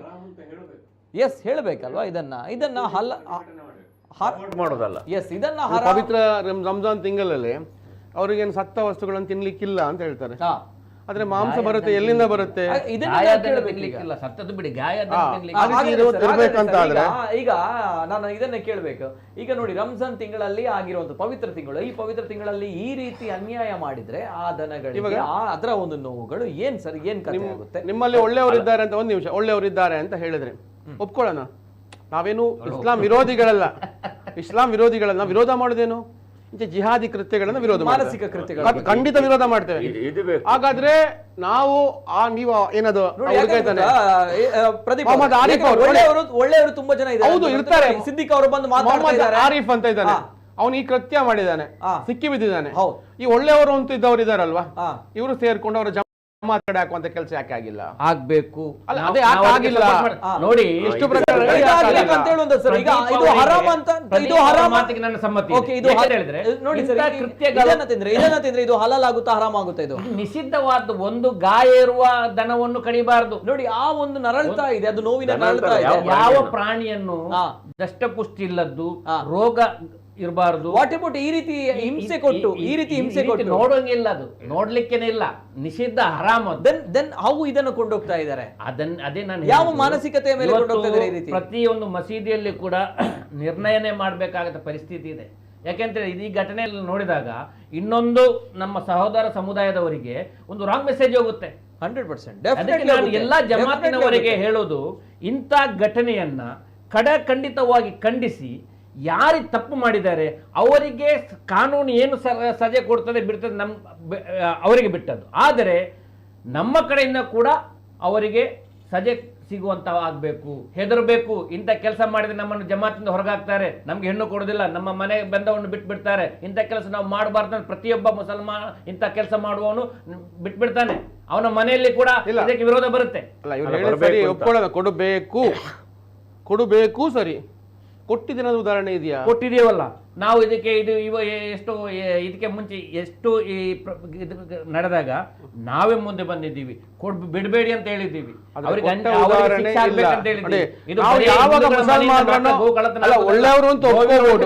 ಆಗ್ತದೆ ಅಲ್ಲ, ಒಪ್ಕೊಳ್ಬಹುದು ಅಂತ ಕೇಳಿದ್ರೆ ಇಂತಹ ಮಾತುಗಳಿಂದ, ನಿಮ್ಮ ಬರೇ ಮಾತುಗಳಿಂದ ಅಲ್ಲ, ಅಲ್ಲಿ ಕೃತ್ಯ ನಡೆದಾಗ ಇಂತಹ ಅವನನ್ನು ಹೊರಗೆ ಹಾಕಿದ್ದೇವೆ, ಜಮಾತಿಂದ ಹೊರಗೆ ಹಾಕಿದ್ದೇವೆ. ಈ ವೇದಿಕೆಯಲ್ಲಿ ಬಂದು ಹೇಳಿ ನಮ್ಗೆ. ಹಿಂದೂಗಳಿದ್ದು ಮಾತ್ರ ಅಲ್ಲ, ನಾನೊಂದು ಹೇಳ್ತೇನೆ. ಪ್ರೆಸ್ ಮೀಟ್ ಮಾಡಿದ್ರು ವುಡ್ಲ್ಯಾಂಡ್ಸ್ ಅಲ್ಲಿ, ಯಾವಾಗ ಒಂದು 10 ವರ್ಷದ, ಅವಾಗ ಕ್ರೈಸ್ತರು ಒಬ್ರು ಹೇಳಿದ್ರು, 40,000 ಮಕ್ಕಳಾಗಿ ಸಾಕಿದ್ದೇನೆ. ಹೌದು. ಅದನ್ನ ಹೌದಪ್ಪ. ಪ್ರೆಸ್ ಮೀಟ್ ಅಲ್ಲಿ ಅಳ್ತಾ ಹೇಳಿದ್ರು. ನೆನಪಿದೆ. ಹೌದು. ಹೌದು, ಅಂದ್ರೆ ಹಾ. ಅದು ಯಾವುದು ಅಳ್ತಾ ಇದ್ರು ಅವರು, ಅಂದ್ರೆ ಮಕ್ಕಳು ಅವರಿಗೆ ಅದೇ ಫ್ಯಾಮಿಲಿ ಮೆಂಬರ್ ತರ ನಾವು ಮಕ್ಕಳನ್ನ ಸಾಕ್ತೀವಿ. ನೀವು ಹಟ್ಟಿಯಲ್ಲಿ ಎಳ್ಕೊಂಡು ಹೋಗಿ ಅದನ್ನ ಕಡಿತೀರಿ ಅಂತ ಆದ್ರೆ ಅವ್ರ ಅಲ್ಲ, ಮಕ್ಕಳನ್ನ ಕೊಂದಾಗೆ ಆಗ್ತದೆ. ತಲ್ವಾರನ್ನ ತೋರಿಸಿದಾಗ Correct. ನಾರ್ಮಲ್ ಆಗಿ ಎದುರಿಗೆ ಹೊರಗೆ ಬರಲಿ ಬರ್ತಾರ Correct, correct. ತಲ್ವಾರನ್ನ ತೋರಿಸಿ ಜಲಪಿಸಿ Definitely. ಕಟ್ ಅದನ್ನ ಕಾಲನ್ನ ಕಟ್ಟು ಮಾಡಿ. ಬರ್ತೇನೆ ಸರ್. ಮತ್ತೊಂದು ಕರೆ ಇದೆ. ಹಲೋ ಸರ್, ನಮಸ್ತೆ. ನಮಸ್ತೆ ಸರ್. ನಮಸ್ತೆ ಸರ್, ತಮ್ಮ ಹೆಸರುಲಿಂದ ಸರ್? ಯಾನ್ ಅಶೋಕ್ ನಗರದ ಪಾತ್ರದಲ್ಲಿ ಇಂತಿನ ಕಾಲೇಂದ್ರೆ ನಮಸ್ಕಾರ ಸರ್. ಇನ್ನ ಪುದರ್ ನಮಸ್ತೆ ನಮಸ್ತೆ ನಿಖಿಲ ಚರ್ಚೆ ಎಕಂತಿ ಕೇಳೊಂದಿಲ್ಲ ಕೊಂಚ ಅವಕಾಶ ದಿಕ್ಕಿನ ನಿಖಿಲ ಚರ್ಚೆನೇ ಅವೊಂದು ಪಲ್ಲೆ ಸರ್. Yes sir. ತುಲೆ ಈ ತರದ ಈ ಬೆತ್ತನ್ನು ಪುರ ಇಂಥ ರೂಪದ ಕಟ್ಟದಕ್ಕೆ ಅಗಲು ತಿಂಪೇರಂತ ಈಗ ಅವು ತೂದು ಬಾರಿ ಒಂದು ಬೇಜಾರಾಗ್ತದೆ. ಇದಕ್ಕೆ ಬಾರಿ ದುಃಖದಾಗ್ತದೆ ಪೇಪರ್ ಓದಿದ್ದು. ಐಕ ತುಲೆ ಮುಖ್ಯವಾದ ಕಾರಣ ಈ ಕಾಂಗ್ರೆಸ್ ಸರ್ಕಾರದ ಈ ಮುಸ್ಲಿಮರಿಗೆ ಪುನಃ ಸಪೋರ್ಟ್. ಮುಸ್ಲಿಮರ ಸಪೋರ್ಟ್ ಹೊಡೆದ್ರೆ ಮುಂದೆ ಜಿಲ್ಲೆದ ಪೊಲೀಸ್ ಕಮಿಷನರ್ ಅಕ್ಕಲು ಬರೋಕ್ಕೆ ಸಪೋರ್ಟ್ ಇಲ್ಲ. ಈಗ ನೋಡಿದ ಕೇಸಿಗೆ ಆ ಕೇಸ್ ಮಾಡ್ತಾರೆ ಪೊಲೀಸ್ ಕಮಿಷನರ್ ರಟ್ಟಿದ್ರದಾಗಿ ಬಂದಾಗ ಅಕ್ಕಲಿ ಪರಮೇಶ್ವರ ಸಿಂಧೂರ ಡಿ.ಕೆ. ಏನು ಕೇಸ್ ಕೇಸ್ ಮಾಡ್ಬೋದು, ಹಾಕ್ಬೋದು, ಕೇಸ್ ಮಾಡ್ಬೋದು. ಈತ ಜನ ವೆಹಿಕಲ್ ಬಂದಿದ್ದೇವೆ ಒಂದೇ ಜನರಲ್ಲಿ 10 ಜನರಲ್ಲಿ ಬೇಲಿ ಬಿಡುತ್ತೇವೆ. ಆ ರೀತಿ ಕುಂತ ನಮ್ಮ ಸಿದ್ದಿಕ್ ತಲಪಾಡಿ ಪಟ್ಟದ್ದು ಆರು ಕಾಲಿ ತೇರಿ ಬರ್ತೇವೆ. ಪ್ರಾಕ್ಟಿಕಲ್ ಮಾಧ್ಯಮದ ಗೊತ್ತಾಚೆ ಮನವರಿಗೆ ಅವರನ್ನು ಮುಸ್ಲಿಂ ಸಮುದಾಯ ಬಿಡಬಾರದು. ಆರು ಕಾಲಿ ಟಿವಿ ಬರ್ತೇವೆ, ಟಿವಿ ಮಾಡ್ಬಿಡ ತೇರಿ ಬರ್ತೇವೆ. ಅಂಚೆ ಮಾಡ್ಬಿಡ ಎಡ್ಡೆ, ಇಂಚೆ ಮಾಡ್ಬಿಡ ಎಡ್ಡೆ. ಈ ರೀತಿ ಮಗಲು ಈ ಪಾಪದ ಸಾಧಿಗಳ ಬೆಟ್ಟನ್ನು ಈ ರೀತಿ ಹಿಂಸೆ ರೂಪದ ಕೌಂಡು ಕಂಡದ್ದು ತಿಂದದ್ದು ಆಗ್ಲೇಕ ಜೋ ಪತ್ತುಡ ಆಗ್ಲೇ ಕರ್ಮ ತಿಂಪೇ ಆಗ್ತದೆ. ಸಾರಿ ಪದ ಬಂದ್ಲಾಕಂದ್ರೆ ಮುಸ್ಲಿಂ ಅವ್ರನ್ನೇ ಇದ್ದ ರಾಷ್ಟ್ರದ ಏನೇ ಮುಖ ಉಂಟು ಅರ್ಥ ಮಾಡ್ಬೋದು. ಆಗ್ಲೇ ಮುಸ್ಲಿಂ ಧರ್ಮನೇ ಬಂತೇನೆ ಕಾಫಿನಲ್ಲಿ ಕೇರಳೆ ಮೂತಿ ಮುಚ್ಚಲ್ ಕೇರಳೆ ಆ ಸಾರಿ ಪಲ್ಲ ಸರಿ ಮಾಡುದಿಲ್ಲ ಆಗ್ಲು ಪೂರ ಕೇಳ್ತೇನೆ. ಯಾವ ಆಗಲು ಬಹುಸಂಖ್ಯೆ ರಾಪ್ಯಾರ ಆಗ್ಲ ಪಕ್ಕ ಈ ಹಿಂದುಲೆ ಹೆಲ್ಪ್ ಮಂತ್ರಿ ಪಂಡ ಆಲಿಸಿ ಅವ್ರು ತುಂಬಾ ಪೂರ ಹಿಸ್ಟ್ರಿ ಮಾಡ್ಬೋದು.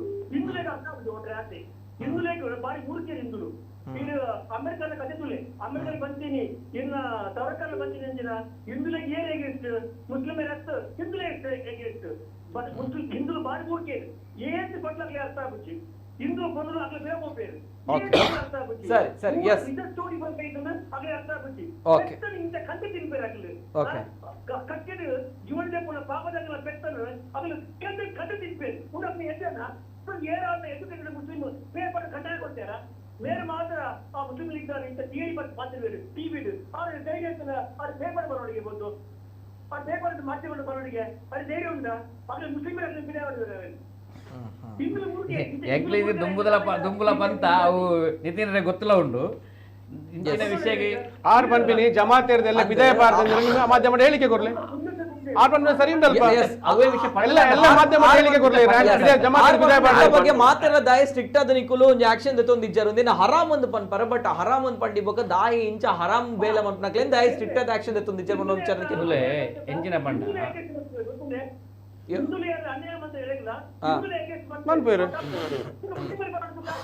ಯಾವಾಗ ಜಾತಿ ರಾಜಕೀಯಕ್ಕೆ ಬಲ ಬಂತೋ ಆವತ್ತಿನ ನಿಂತ ಘಟನೆ ನಡೀತಾನೆ ಬರ್ತದೆ.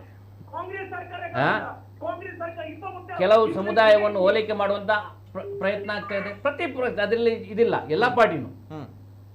ಯಾವತ್ತು ಆ ರಾಜಕೀಯ ಜಾತಿ ಓಲೈಕೆ ರಾಜಕೀಯ ಶುರುವಾಯಿತು ಆವತ್ತಿನಿಂದ ಈ ತರ ಭದ್ರತೆಯನ್ನ ನಾವು ನೋಡ್ತಾ ಇದ್ದೀವಿ.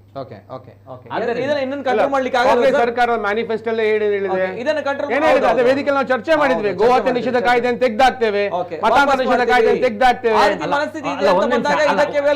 ಈ ವಿಷಯಕ್ಕೆ ಪ್ರದೀಪ್ ಅವರಿಗೆ ನನ್ಗೊಂದು ಇದು ಮಾಡಬೇಕು. ನಾನು ಇತ್ತೀಚೆಗೆ ಒಂದು ಇದು ನೋಡಿದೆ. ಗದಗ ಜಿಲ್ಲೆಯಲ್ಲಿ ರೋಣ ತಾಲೂಕು ಬಂಸಂದ್ರ ಅಂತ ಒಂದು ವಿಲೇಜ್ ಅಲ್ಲಿ ದುರ್ಗಾದೇವಿ ದೇವಸ್ಥಾನ ಇದೆ. ಅಲ್ಲಿ ಜಾತ್ರೆಗೆ ಸುಮಾರು ಒಂದು 2,000 ದನಕರುಗಳನ್ನು ಕಡಿತಾರೆ. ಅದನ್ನು ಕಡಿದು ಮಾಂಸವನ್ನು ಭಕ್ಷಿಸುವಂಥದ್ದು. 2,000 ಈ ಮೊನ್ನೆ ಒಂದು 2-3 ತಿಂಗಳ ಮುಂಚೆ ಆಯ್ತಾ ಒಂದು ಗದಗ ಜಿಲ್ಲೆ. ಅದನ್ನ ಗದಗ ಜಿಲ್ಲೆಯಲ್ಲಿ ಹಿಂದೂ ಗೋವಲ್ಲ ದುರ್ಗಾದೇವಿ ದೇವಸ್ಥಾನ ನಮ್ಮ ಹಿಂದೂ ಸಂಪ್ರದಾಯ ಪ್ರಕಾರವಾಗಿ ಅದು ನೀವು ಅದನ್ನ ಅದಕ್ಕೆ ಗೋವನ್ನ ಗೋವನ್ನ ಗೋವಂಶವನ್ನ ಕಡಿಯುವಂತದ್ದಿಲ್ಲ, ದನಗಳನ್ನು ಕಡಿಯುವಂತದ್ದಿಲ್ಲ. ಅಲ್ಲಿ- ಅಲ್ಲಿ ಕೋಣ ಕೋಣಗಳನ್ನ ಮಾರಿ ಅನ್ನುವಂತ ದೇವಸ್ಥಾನ ಕರೀತಾರೆ. ಯಾವುದನ್ನು ಕಡಿಲಿಕ್ಕಿಲ್ಲ. ಇಲ್ಲ, ಈಗ ಈಗ ಇಲ್ಲ, ಈಗ ನಿಷಿದ್ಧ ಆಗಿದೆ. 2000 ಅಂತ ಬಂದಾಗ ಅದು ನಾನಲ್ಲಿ ನೇಪಾಳದಲ್ಲಿ ಕಡಿತಾ ಇರ್ತಾರೆ. ಅಲ್ಲ ಅಲ್ಲಿ ಅದು ಒಂದು ಅದು 10,000 ಮೇಲೆ ಅದು ಬೇರೆ ಕಲ್ಚರ್ ಅಲ್ಲ. ನನ್ಗೆ ಅರ್ಥ ಆಗುತ್ತೆ. ಅಲ್ಲ, ನೀವು ನೋಡಿ ಈ ರೀತಿ ನರೇಟಿವ್ ಅನ್ನ ಕ್ರಿಯೇಟ್ ಮಾಡಿ, ಅಲ್ಲ. ಸುಳ್ಳು ನರೇಟಿವ್ ಅನ್ನ ಕ್ರಿಯೇಟ್ ಮಾಡಿ ನೋಡಿ Correct ಹೇಳ್ತೀನಿ. ಅಣ್ಣ, ಇಸ್ಲಾಂನಿಂದ ನೋಡ್- ನಾವು ಶಾಂತಿ ದೂತರನ್ನ ನೋಡಿ ನೋಡಿ ಸಾಕಾಯ್ತು. ನಾನೊಂದು ಇನ್ನು ನಾವು ಒಪ್ಕೊಳ್ಳಿಕ್ಕೆ ಇಲ್ಲ. ಅಲ್ಲ, ಹಿಂದೂಗಳು ಒಪ್ಕೊಳ್ಳಲ್ಲ. ಇನ್ನು ನಾವು ಮಂಗ ಮಾಡಬೇಡಿ, ಇನ್ನು ಮಂಗ ಮಾಡ್ಲಿಕ್ಕೆ ಹೋಗ್ಬೇಡಿ, ಮಂಗ ಮಾಡ್ಲಿಕ್ಕೆ ಹೋಗ್ಬೇಡಿ. ಸಾಕು, ನರೇಟಿವ್ ಸಾಕು ನಿಮ್ದು. ಇದೆಯಾ ಅಂತ ಹಿಂದೂಗಳು ಕಡಿತಾರೆ, ಹಿಂದೂಗಳು ತಿಂತಾರೆ. ಅಲ್ಲ.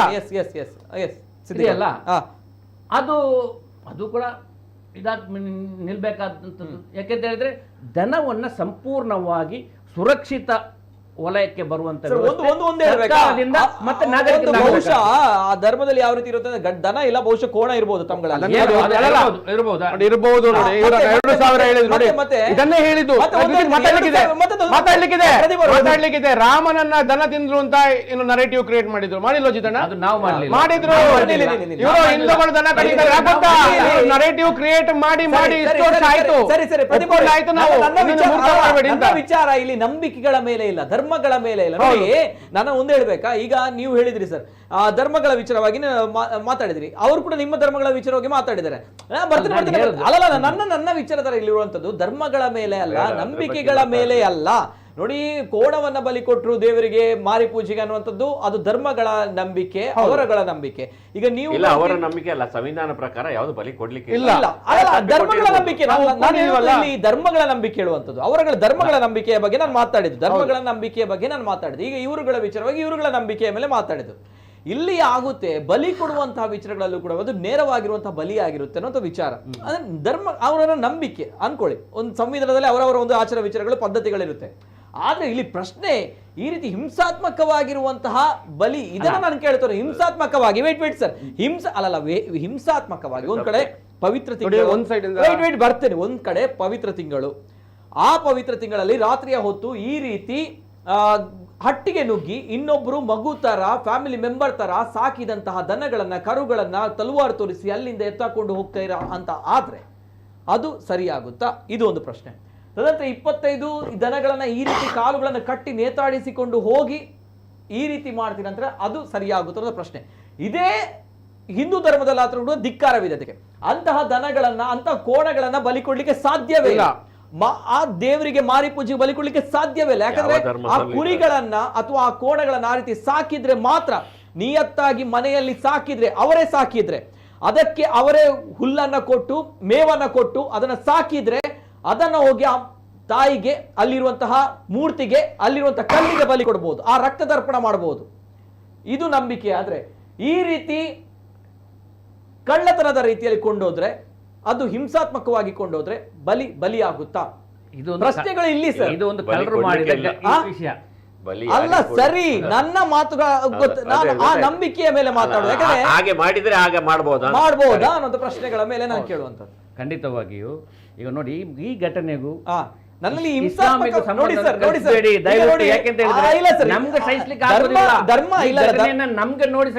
ಧರ್ಮದ ವಿಚಾರವಾಗಿ ಯಾರು ಮಾತಾಡ್ತಿಲ್ಲ ಸರ್. ಹಿಂಸಾತ್ಮಕವಾಗಿರುವಂತಹ ಈ ಒಂದು ಏನು ಪ್ರೊಸೆಸ್ ಇದೆಯಲ್ವಾ, ಇದರ ಬಗ್ಗೆ ಮಾತಾಡಿ. ಹಿಂಸಾತ್ಮಕ ವಿರುದ್ಧ ಪ್ರೊಸೆಸ್ ನೋಡಿ, ಇಟ್ಸ್ ವೆರಿ ಕ್ಲಿಯರ್. ನಾನೀಗ ಹೇಳಿದೆ, ಹಿಂಸಾತ್ಮಕ ವಿರುದ್ಧ ಪ್ರೊಸೆಸ್ ಅಲ್ವಾ ಇದು ಈಗ ಹೋಗ್ತಾ ಇರುವಂತ ಅಷ್ಟೇ. ಆಹಾರ ಪದ್ಧತಿಗಳ ಬಗ್ಗೆ ಯಾರು ಚಕಾರ ಎತ್ತಲಿಲ್ಲ. ಮಾತಾಡುವಾಗಲೇ ನಾನು ಹೇಳಿದೆ, ಇದು ಖಂಡಿಸುವಂತದ್ದು. ಇಂಥ ಘಟನೆಗೆ ಅವರಿಗೆ ಏನು ಶಿಕ್ಷೆ ಕೊಟ್ಟರು ಕಮ್ಮಿ.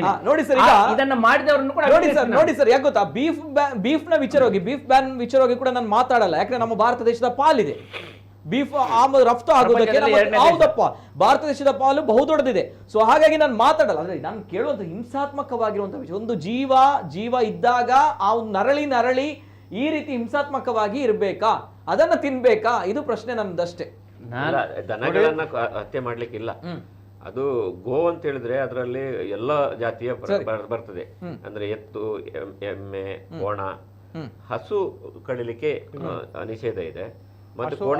ಮತ್ತೆ ಕಡಿಲಿಕ್ಕೆ ಹಸು, ಕರು ಮತ್ತೆ ಅದರ ಇಲ್ಲ. ಆದ್ರೆ ಇನ್ನು ಭಾರತದಲ್ಲಿ ಕೂಡ ನೀವು ಹೇಳಿದಾಗೆ ನಿರ್ಮಲಾ ಸೀತಾರಾಮನ್ ಹೇಳಿದ್ದು ಬೀಫ್ ಅಂದ್ರೆ ಖಾರ ಬೀಫ್, ಕೋಣ ಮತ್ತು ಕೋಣ ಎಮ್ಮೆಗಳನ್ನು ಹೇಳಿದ್ದಾರೆ. ನಾವು ಅದಕ್ಕೆ ಕೂಡ ಹೇಳೋದು, ನಮಗೆ ರಾಮ ಮಂದಿರ ಹೋರಾಟಕ್ಕೆ ತುಂಬಾ ವರ್ಷಗಳಾಯ್ತು. ಆದ್ರೆ ಭಾರತದಲ್ಲಿ ಕೂಡ ಈಗ ನಂದಿ ಯಾತ್ರೆ ಹೌದು ಆಗ್ತಾ ಇದೆ. ನಂದಿಯನ್ನ ನಾವು ಹೇಳೋದು ಅದನ್ನೂ ಬೇಡ, ಮಾಂಸ ಭಾರತ ಹಂಚಿದ್ದು ನಾವು ಜ್ಞಾನ ಹೇಳಿದೆ, ಇಲ್ಲಿ ಸಾತ್ವಿಕ ವಿಚಾರಗಳೇ ಹೋಗಿದ್ದು. ತಾಮಸಗಳನ್ನ ನಾವು ಹಂಚಿ ವ್ಯಾಪಾರ ಮಾಡಿ ಅದರಿಂದ ಉದ್ಧಾರ ಆಗ್ಲಿಕ್ಕೆ ಸಾಧ್ಯ ಇಲ್ಲ ಭಾರತ. ಹಾಗಾಗಿ ಹೇಳೋದು ಅದನ್ನು ಕೂಡ ನಿಲ್ಲುವಂತಹ ನಿಟ್ಟಿನಲ್ಲಿ ನಿರಂತರವಾಗಿ ಹೋರಾಟಗಳು ಆಗ್ತಾ ಇದೆ. ನಮ್ಮ ನಂಬಿಕೆ ಇದೆ, ರಾಮ ಮಂದಿರ ಆಗಿದೆ, 377 ಸೆಕ್ಷನ್ ಆಗಿದೆ, ತೆಗೆದಾಕಿದ್ದಾರೆ, ನಮ್ಮ ಹೋರಾಟದ ಫಲ ಅದು. ಇನ್ನು ಕೂಡ ಗೋಹತ್ಯೆ ನಿಷೇಧ ಕಾಯ್ದೆ ಬರುತ್ತೆ. ಅಲ್ಲ, ಈಗ ಗೋಹತ್ಯೆ ನಿಷೇಧ ಕಾಯ್ದೆ ಇದೆ, ಬಲ 79ರಲ್ಲಿ 24 ರಾಜ್ಯಗಳಲ್ಲಿ ಜಾರಿಯಾಗಿದೆ. ಆಗಿದೆ, ಹೌದು. ಯಾಕೆ ಆಗಿದೆ ಹೇಳಿದ್ರೆ, ಏನು ಗೋವಿಗೆ ಪೂಜೆ ಮಾಡ್ತೇವೆ, ಸಗಣಿ ಹಾಕ್ಬರ್ತದೆ, ದೇವರು, ಗೋಮೂತ್ರ, ಅದೆಲ್ಲ ಉಳಿದ ಕೊನೆಯ ವಿಷಯಗಳು. ಪ್ರಮುಖವಾಗಿ ತಾಯಿಯ ಹಾಲನ್ನ ಕುಡಿದಂತ ಒಬ್ಬ ಮಗು ನಂತರ ಏನು ಹಸುವಿನ ಹಾಲನ್ನು ಎಷ್ಟು ವರ್ಷಗಳ ಕಾಲ ಕುಡಿತಾರೆ ನೋಡಿ. KMF ಇದು 4 ರೂಪಾಯಿ ಹೆಚ್ಚಾದ್ರೆ, 9 ರೂಪಾಯಿ ಹೆಚ್ಚಾದ್ರೆ ಕೋಲಾ ಹಾಲ ಆಗ್ತದೆ, ಹಾಲ ಆಗ್ತದೆ. ಯಾಕೆ ಹೇಳಿದ್ರೆ ಹಾಲು ನಾವು ಕೊಡುವಂಥದ್ದು ಗೋವು, ಕೋಣ ಕೊಡುದಿಲ್ಲ. ಅಂದ್ರೆ ಅದೊಂದು ತಾಯಿ ಹಾಗೆ. ಅಂದ್ರೆ ಇದು ಏನು ಅಲ್ಲಿ ದೇವರ ಶಾಸ್ತ್ರದಲ್ಲಿ ಬರ್ತಿದೆ ತಾಯಿ, ಅದು ಅಲ್ಲ. ಅವರಿಗೆ ಹಾಲು ನಮಗೆ ಕೊಡ್ತಾ ಇದೆ, ನಾವು ಅದರ ಹಾಲು ಕುಡಿತಾ ಇದ್ದೇವೆ, ಋಣ ಇದೆ. ದಿನ ರೇಟ್ ಜಾಸ್ತಿ, ನಾವು ಹೊಟ್ಟೆ ಉರಿತೇವಲ್ಲ, ಆ ಹಾಲನ್ನು ನಾವು ಕುಡಿತಾ ಇದ್ದೇವೆ. ಈಗ ಮಕ್ಕಳಿಗೆ ಗೊತ್ತಿಲ್ಲ ನಂದಿನಿ ಪ್ಯಾಕೆಟ್ ಹಾಲು ನಂದಿನಿಯಲ್ಲಿ ಬರ್ತದೆ, ಗೋವು ಕೊಡ್ತದೆ ಅಂತ ಗೊತ್ತಿಲ್ಲ. ಆದ್ರೆ ನಮ್ಮಂತವರಿಗೆಲ್ಲ ಗೊತ್ತಿರ್ತದೆ. ಅಂದ್ರೆ ಅದರ ಮೇಲಿನ ಆ ಬಾಂಧವ್ಯ, ಅನುಬಂಧ, ಅಂದ್ರೆ ಅದು ಸಹಜವಾಗಿ ನೋವಾಗ್ತದೆ. ಅದು ಕೇಳ್ತಾರೆ, ನೀವು ಗೋವಿನ ಅದು ಮಾಂಸ ಅದು ಇದರಿಂದ ಬರುವಂಥದ್ದು, ಆ ಹಾಲನ್ನು ಕುಡಿಯುವುದು, ನೀವು ಕೂಡ ಗೋವಿನ ಮಾಂಸ ತಿಂದಾಗೆ ಅಂತ ಹೇಳ್ತಾರೆ. ಆದ್ರೆ ಅದರಲ್ಲಿ ಸ್ಪಷ್ಟ ಈ ವ್ಯತ್ಯಾಸದ ಅರಿವು ಇರಬೇಕು. ಈಗ ತಾಯಿಯ ಹಾಲನ್ನು ನಾವು ಕುಡಿತೇವೆ, ಹಾಗೆ ತಾಯಿಯನ್ನ ಕೊಂದು ತಿಂತೇವೆ ನಾವು? ಇಲ್ಲಲ್ಲ. ಅದೇ ರೀತಿ ಗೋವಿನ ಹಾಲನ್ನು ಕುಡಿತೇವೆ ತಾಯಿ, ನಮ್ಗೆ ಅದರ ಮಾಂಸನ ತಿಂತೇವೆ ಹೇಳಿ ನಾವು ತಿನ್ನುವುದಿಲ್ಲ. ಅಂದ್ರೆ ಆತರ ಒಂದು ಮನಸ್ಥಿತಿ. ಅಂದ್ರೆ ಕೆಲವರು ಅದನ್ನ ತಾಯಿ ಅಂತ ಅದನ್ನ ಗೌರವಿಸುವುದಿಲ್ಲ, ಅಥವಾ ಅದ ಹಾಲು ಬೇಡ ಅಂತವ್ರು ಏನ್ ಮಾಡ್ತಾರೆ, ಅವ್ರಿಗೆ ವಿವೇಚನೆ ಮಾಡ್ತಾರೆ. ಬಟ್ ಅದನ್ನು ನಂಬುವಂತ ಬಹುದೊಡ್ಡ ಒಂದು ವರ್ಗ ಇದೆ, ಅದಕ್ಕೆ ನೋವಾಗ್ತದೆ.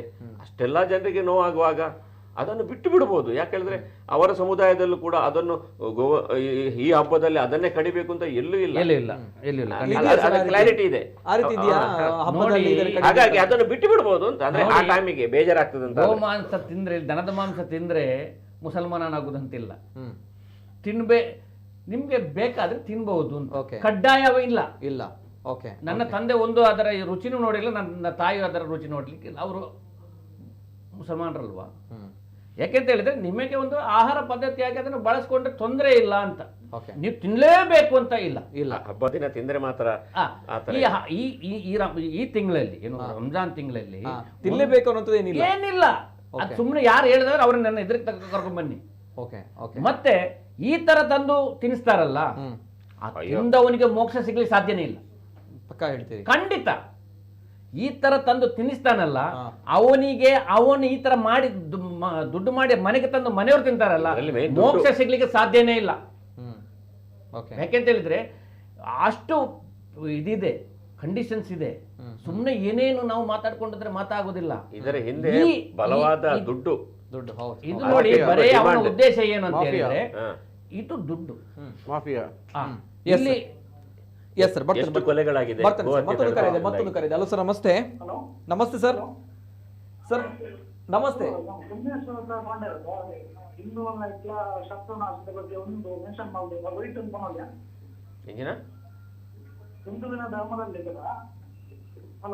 ಪಲ್ಲೆ ಪಾತಿರ್ಲೆ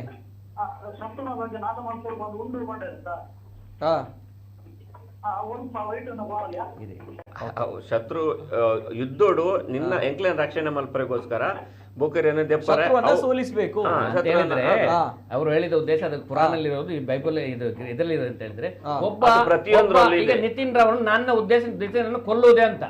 ನಿತಿನ್ ನಿಂತ್ಕೊಂಡು ಕೊಟ್ರೆ ಸಾಯ್ತಾನೆ, ಹೋರಾಟ ಮಾಡಿ ಸಾಯ್, ಅವರ ಕೊಲ್ಲುತ್ತಾರೆ, ನೀನು ಬಚಾವಾಗ್ತೀಯ. ಆತರ ಇರುವುದಿಲ್ಲ. ಸಂವಿಧಾನದಲ್ಲೂ ಆತ್ಮರಕ್ಷಣೆ ಮಾಡಲಿಕ್ಕೆ ಸಂವಿಧಾನದಲ್ಲೂ ಅವಕಾಶ. ಧರ್ಮ ಬಿಡಿ. ಎಸ್ ಸರ್, ಮಾತಾಡಿ. ತಮ್ಮ ಪ್ರಶ್ನೆಗೆ ಉತ್ತರ ಸಿಕ್ಕಿದೆ ಬಹುಶಃ. ಸರ್ ಧ್ವನಿ ಕೇಳ್ತಾ ಇದೆಯಾ? ನಡುವಿಂದ ಹೋಗ್ತಾರೆ ಸರ್. ಕೇನುಂಡೆ.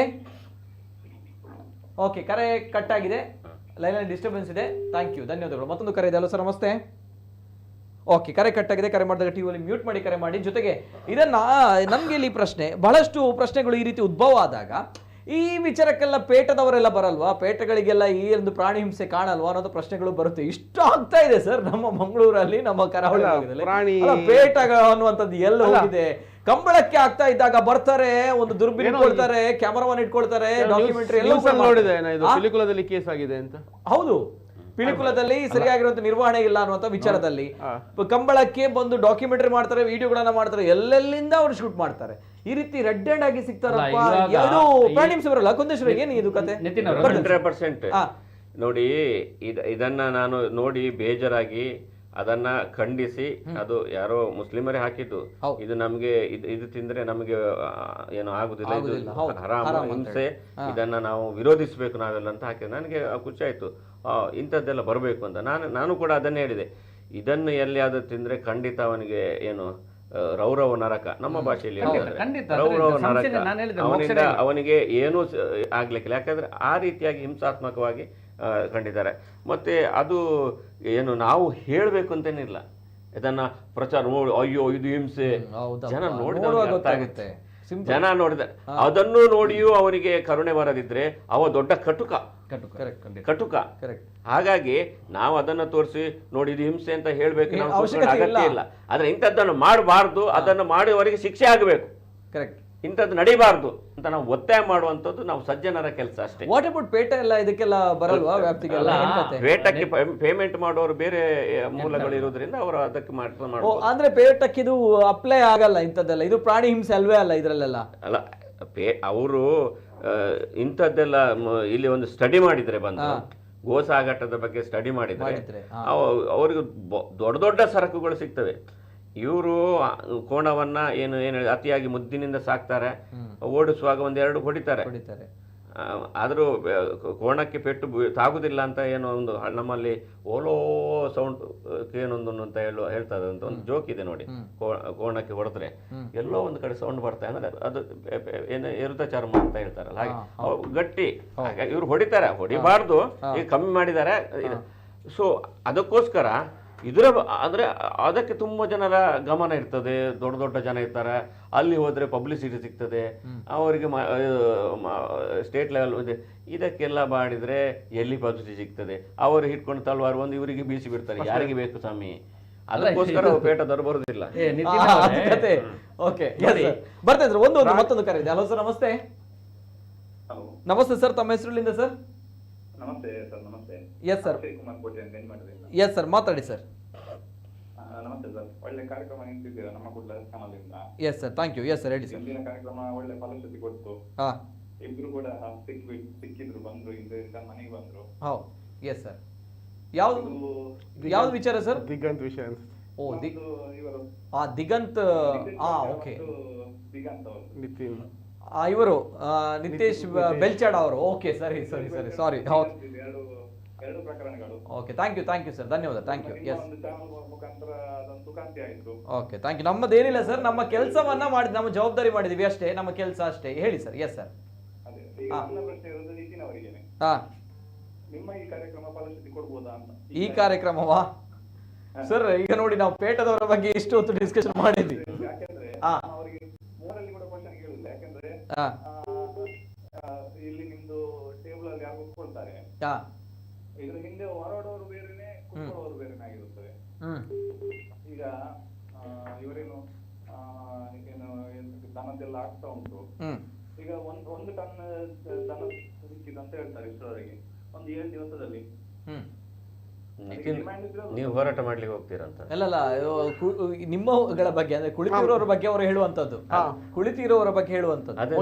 ಒಂದು ಟನ್ ಹಿಂದ್ಗಡೆ ಈಗ ಇಂಥ ಒಂದು ಪ್ರಕರಣ, ಈಗ ಎರಡು ಸಮುದಾಯದವರು, ನಾನು ಯಾವುದೇ ಒಂದು ಸಮುದಾಯದ ಬಗ್ಗೆ ಮಾತಾಡ್ತಿಲ್ಲ, ಎರಡು ಸಮುದಾಯದ ಒಟ್ಟಿಗೆ ಮಾತಾಡ್ತಿದ್ದೀನಿ. ಏನಂದ್ರೆ ಈಗ ಈ ಒಂದು ಪ್ರಕರಣಗಳು, ಈಗ ಯಾವುದೋ ಎಲ್ಲೆಲ್ಲ ಎಂತ ಕಾರ್ಯಕ್ರಮ ಆಗುವಾಗ ಹಿಂದೂಗಳ ಕಾರ್ಯಕ್ರಮಗಳಿಗೆ ಇವರು ಮುಸ್ಲಿಂ ಅವರು ಏನು ಫುಡ್ ಕೊಡೋದು, ಇಫ್ತಾರ್ ಏನೋ ಮಾಡ್ತಾರೆ ಇಲ್ಲಿ ಬರುವಾಗ, ನೀವು ನೋಡಿರ್ಬೋದು. ಹೌದು, ಸರಿ. ಇದು ಗಣೇಶೋತ್ಸವದಲ್ಲಿ ಜೊತೆಗೆ ಇಫ್ತಾರ್ ಕೂಟ. ಎಸ್, ಅದೇ ನಾಯಕ ಪುರಾಣಿಕರು ಇವರೆಲ್ಲ ಸೌಹಾರ್ದತೆ ಇಟ್ಕೊಳ್ಳಿಕ್ಕೆ ಇಂತ ಇದನ್ನು ಮಾಂಸ ಅಂತ ಹೇಳಿದ್ದನ್ನೇ ಬಿಟ್ರೆ, ಈಗ ಯಾರಾದ್ರೂ ಡಿಮ್ಯಾಂಡ್ ಇದ್ರೆ ಮಾತಾಡಲ್ಲ, ಇವರು ಕೂಡ ಈಗ ಸ್ಟಾರ್ಟ್ ಮಾಡಿ ಎಲ್ಲ ಕೊಂಡು ಹೋಗುದು. ಈಗ ಒಂದು ಟನ್ ಮಾಂಸ ಕೊಂಡೋಗಿದ್ದಾನೆ ಇವ 7 ದಿವಸದಲ್ಲಿ ಹೋಗಿದೆ. ಅದು ಯಾರು ಕೊಂಡೋಗಿದ್ದಾನೆ ಅವನೊಬ್ಬನೇ ತಿನ್ಲಿಕ್ಕೆ ಸಾಧ್ಯ ಇಲ್ಲಲ್ಲ, ಅದಕ್ಕೆ ಅಷ್ಟು ಡಿಮ್ಯಾಂಡ್ ಇರುತ್ತಲ್ಲ, ಅವನ್ ತಿನ್ನೋದಿಲ್ಲ. ಕರೆಕ್ಟ್, ಹೌದು.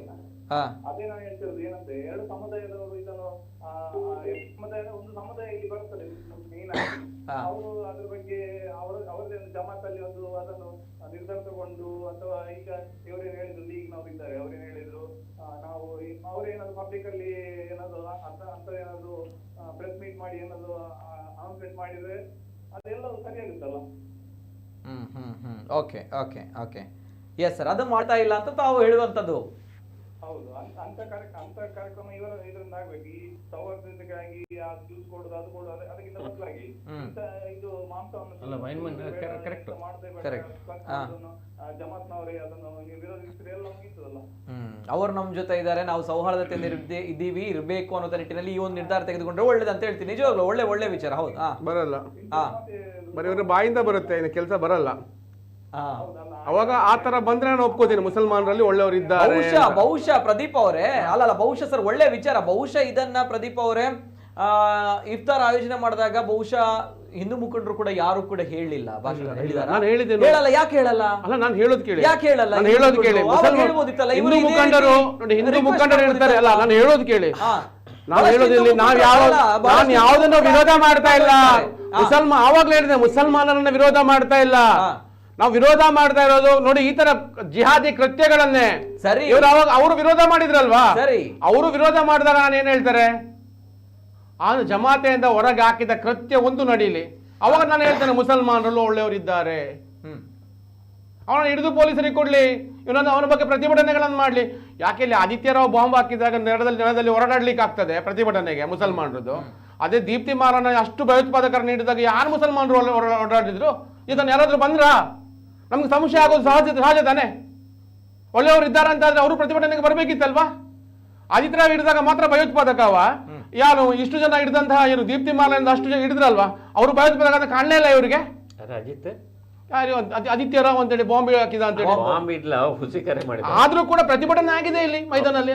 ಹೌದು ಆಗಿದೆ. ನೆಲದಲ್ಲಿ ಹೊರಡಿದ್ರು, ಅವ್ರು ಎತ್ಕೊಂಡು ಹೋದ್ರು ಪೊಲೀಸರು. ಇನ್ನೊಂದು ಧರ್ಮದಲ್ಲೂ ಕೂಡ ಅದು ಅವರನ್ನೇ ಯಾಕೆ ಇದು ಆಗಿಲ್ಲ? ಓಕೆ, ಎನಿವೆ ಎಸ್ ಸರ್ ಬರ್ತಾರೆ. ಎಸ್ ಸರ್, ಇದು ಅವನು ಭಯೋತ್ಪಾದಕರೇ, ನಮ್ಗೆ ಹಿಡ್ಕೊಳ್ಳೋ ಬೇಜಾರಿಲ್ಲ. ಇಂಥ ಕಾರ್ಯಕ್ರಮ ಆದ್ರೆ ಈ ಬಡ ಹಿಂದೂಗಳ ಮಕ್ಕಳು ಏನಾದ್ರು ಇಲ್ಲಿ ಹೋಗ್ತಾರೆ, ಗೋ ಹತ್ಯೆ ಅದ್ರ ಏನಾದ್ರು ನಿಲ್ಲಿಸ್ಲಿಕ್ಕೆಲ್ಲ ಹೋಗ್ತಾರೆ, ಏನೇನೋ ಕೇಸ್ ಹಾಕಿಸ್ಕೊಳ್ತಾರೆ, ಅಂತದ್ದು ಪ್ರಕರಣಗಳು ಕೂಡ ಕಡಿಮೆ ಆಗ್ತದೆ. ಖಂಡಿತ ಎಲ್ಲರೂ ಎಲ್ಲಾ ಇದರಲ್ಲಿ ಕೂಡ ಎಜುಕೇಟೆಡ್ ಆಗ್ತಾರಲ್ಲ. ಓಕೆ ಎಸ್ ಅಂದ್ರೆ yes sir, thank you sir.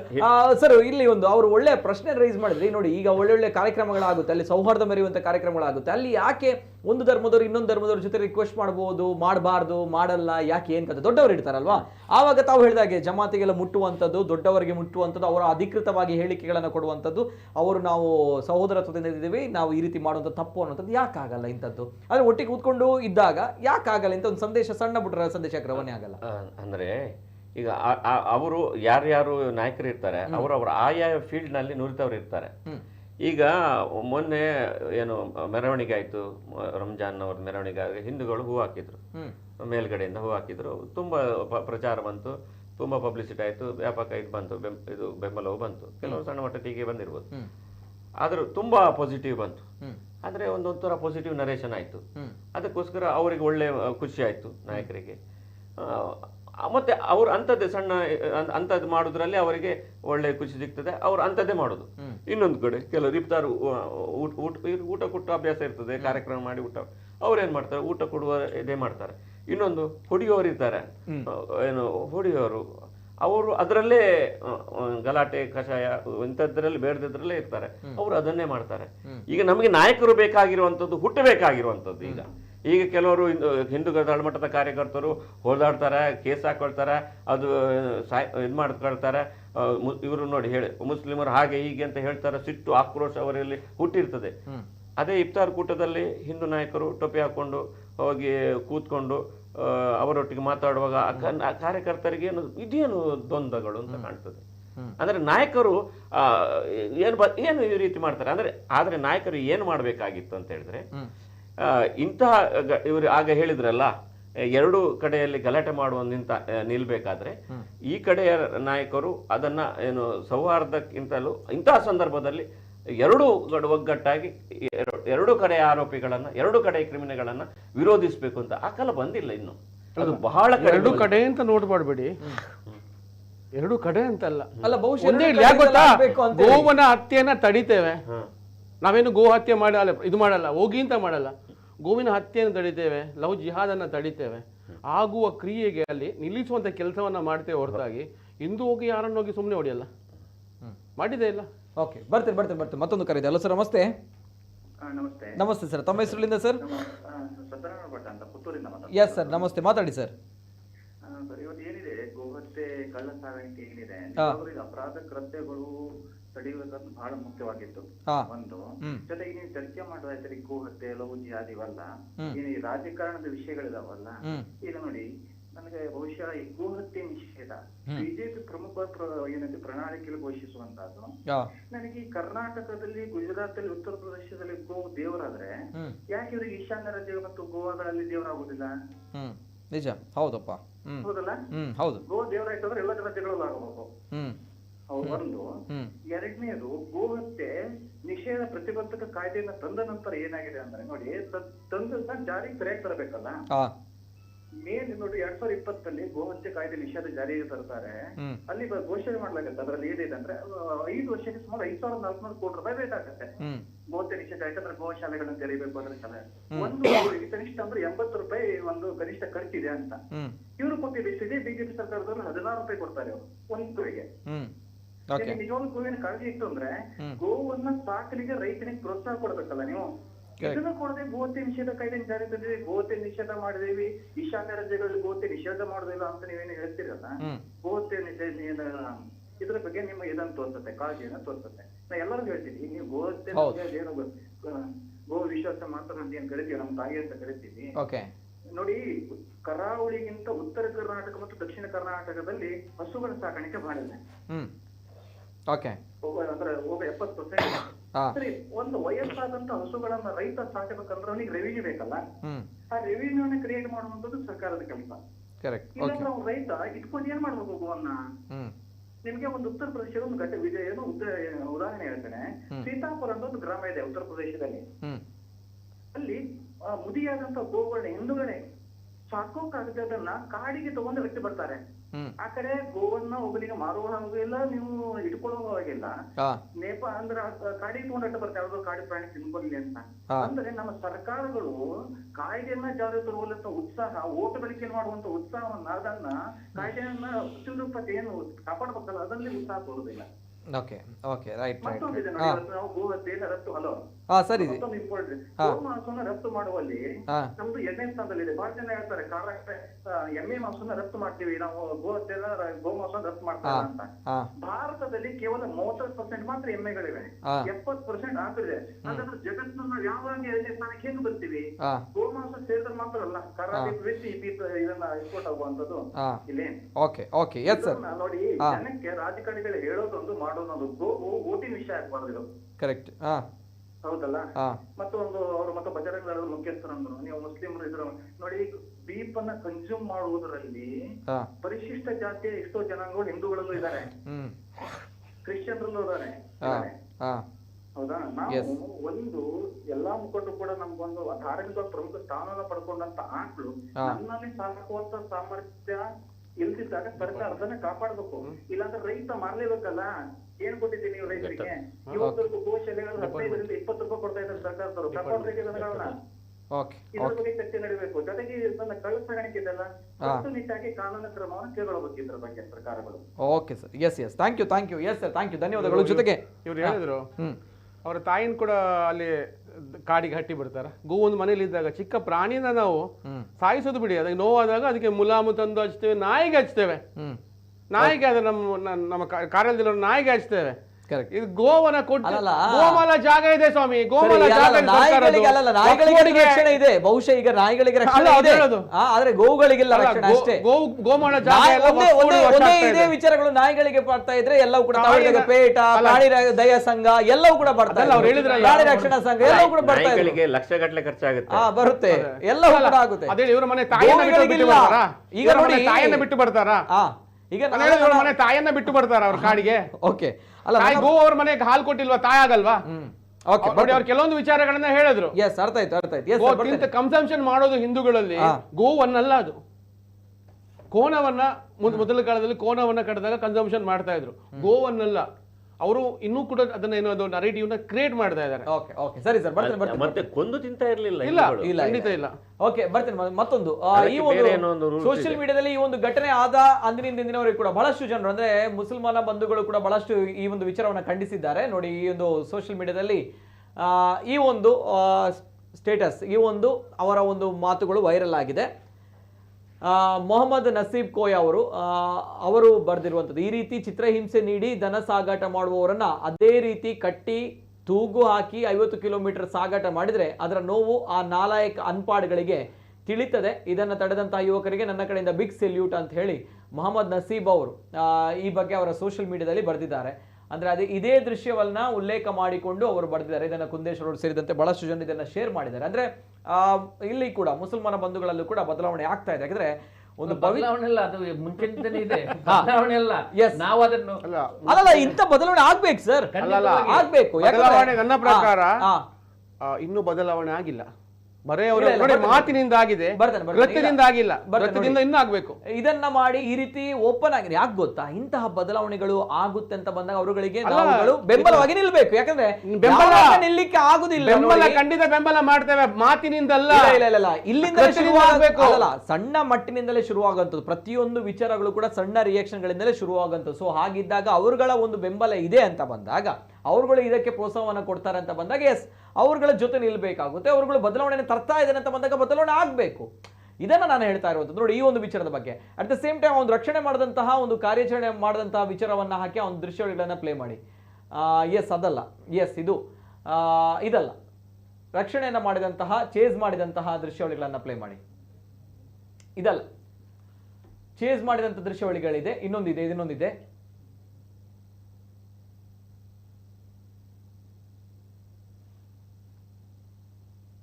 S, ನಾನು ಬರ್ತೇನೆ. ಕೊನೆಯದಾಗಿ ನಾನು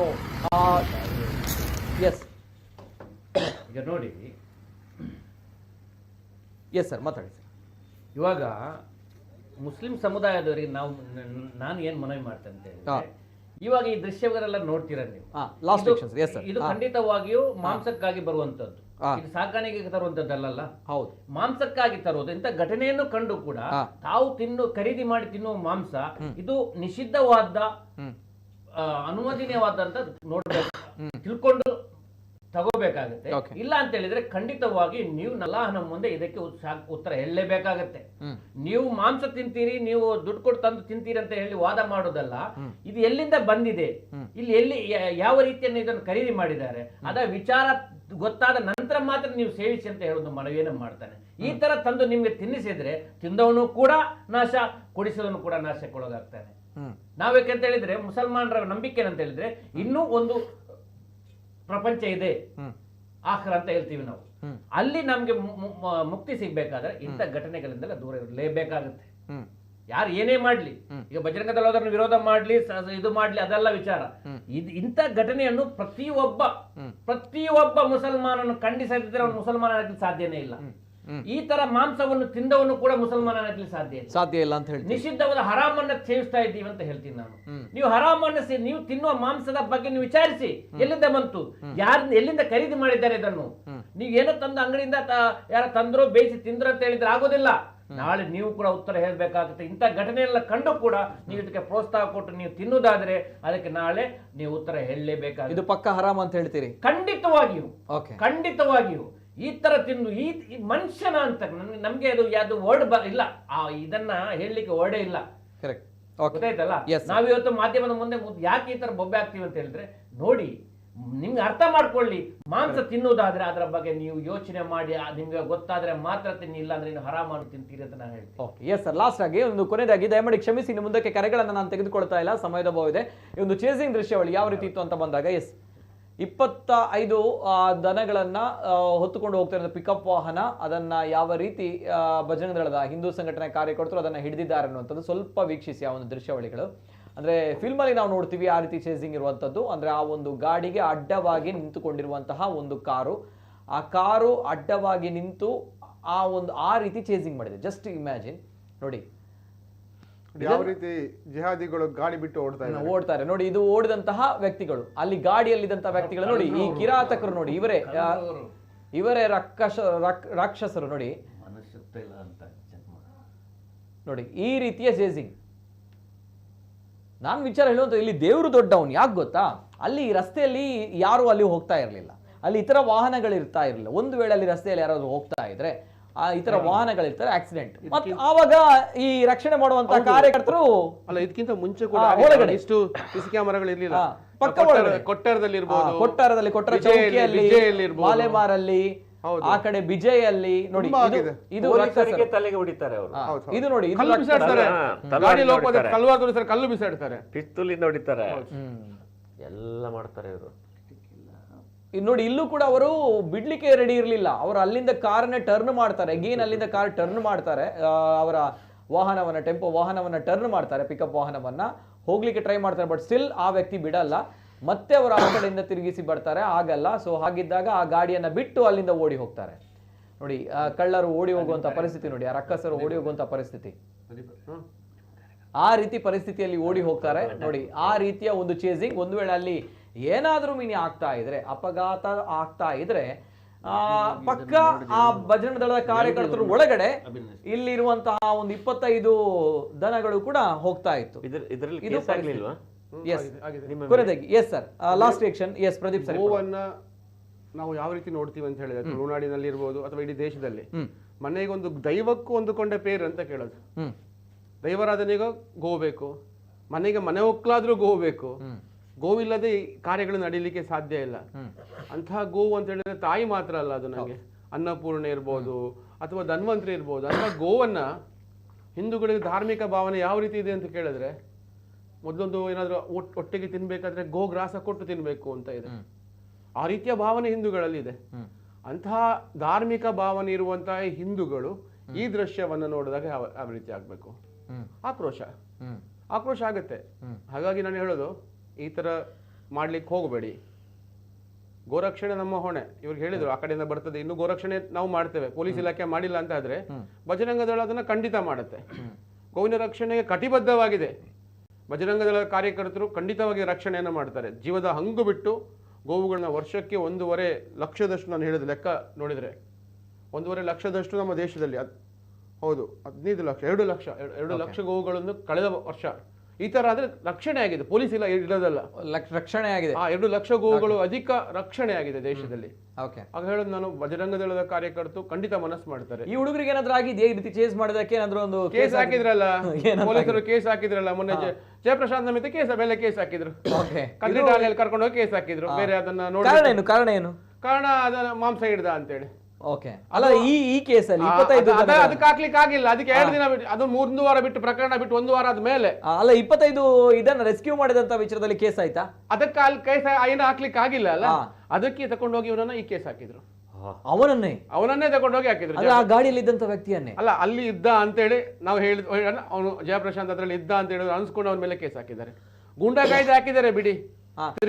ಈಗ ಆ ಕಾರನ್ನ ಬಿಟ್ಟು ಹೋದಂತ ವ್ಯಕ್ತಿ ಇದಾರಲ್ಲ, ಈಗ ತಮ್ಮ ಕಾರ್ಯಕರ್ತರ ಕಾರ್ ಮೇಲೆ ಕೇಸ್ ಹಾಕಿದಂತೆ, ಆ ಕಾರ್ ಮೇಲೆ ಕೇಸ್ ಹಾಕಿದ್ರೆ ಯಾವ ರೀತಿಯಲ್ಲಿ ಕಾನೂನು ಕೈಗೆ ತಗೊಂಡಿದ್ದಾರೆ ಅಂತ ಹೇಳಿ, ಕಾನೂನಿನ ಕೈಗೆತ್ತಿಕೊಂಡಿದ್ದಾರೆ ಅಂತ ಹೇಳಿ. ಅದು ಬಿಟ್ಟು ಜಯಪ್ರಶಾಂತ್ ಮೇಲೆ ಈ ಕೇಸ್ ಮೇಲೆ ಆಗ್ಲಿಕ್ಕೆ ಆಗಿಲ್ಲ ಅಂತ ಹೇಳಿ ಅವನು 1 ವಾರ ಬಿಟ್ಟು, ಅದೇನು ಪ್ರಕರಣ ದಾಖಲಾಗಿರ್ಲಿಲ್ಲ, 1 ವಾರ ಮುಂಚೆ ಏನು ದನ ಹಿಡಿದ್ರು ಅಂತೇಳಿ, ಮಾಂಸ ಹಿಡಿದ್ರು ಅಂತೇಳಿ, ಅದ್ರಲ್ಲಿ ಏನಿಲ್ಲ, ಏನು ಅವನು ಗಲಾಟೆ ಆಗಿಲ್ಲ, ಚೊರೆ ಆಗ್ಲಿ, ಎಂತ ಆಗಿಲ್ಲ.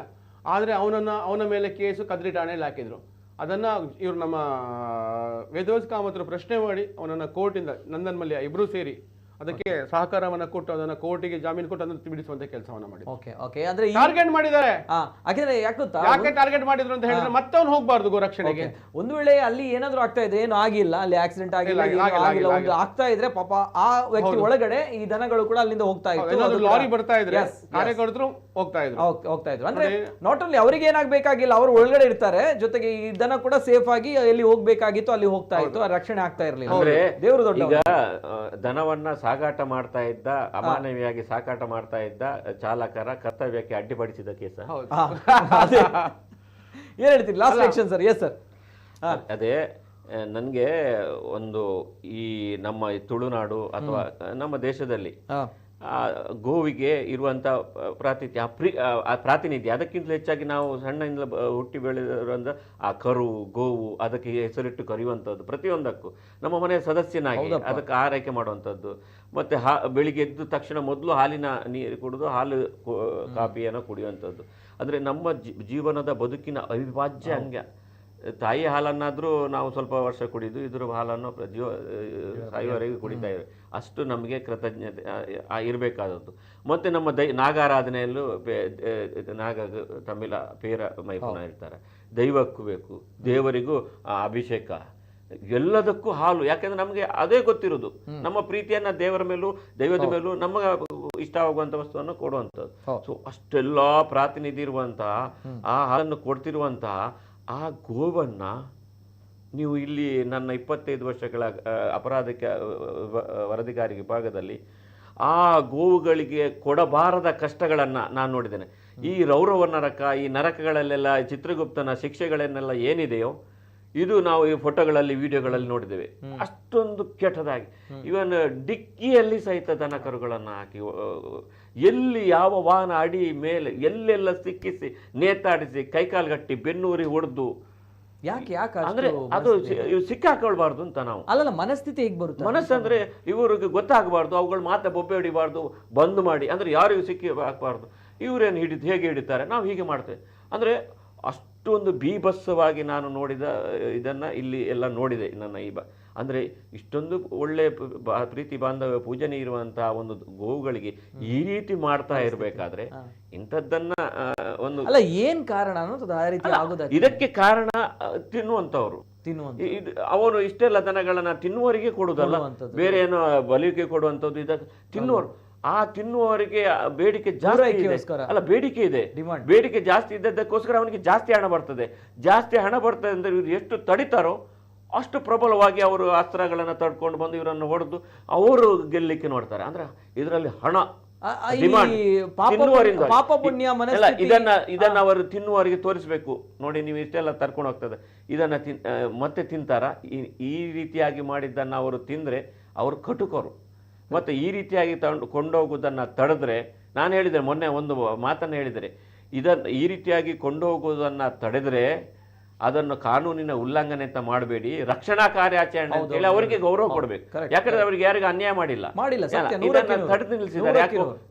ಯಾರೋ ಒಬ್ಬ ಹೆಂಗಸರನ್ನ, ಹುಡುಗಿಯರನ್ನ ಯಾರೋ ಕಿಡ್ನಾಪ್ ಮಾಡ್ಕೊಂಡು ಕರ್ಕೊಂಡು ಹೋಗ್ತಾ ಇದ್ದಾನೆ ಅಂತ ಹೇಳಿದ್ರೆ ಅದನ್ನ ತಡೆದ್ರೆ ಅವನಿಗೆ ಸನ್ಮಾನ ಮಾಡೋದಿಲ್ವಾ?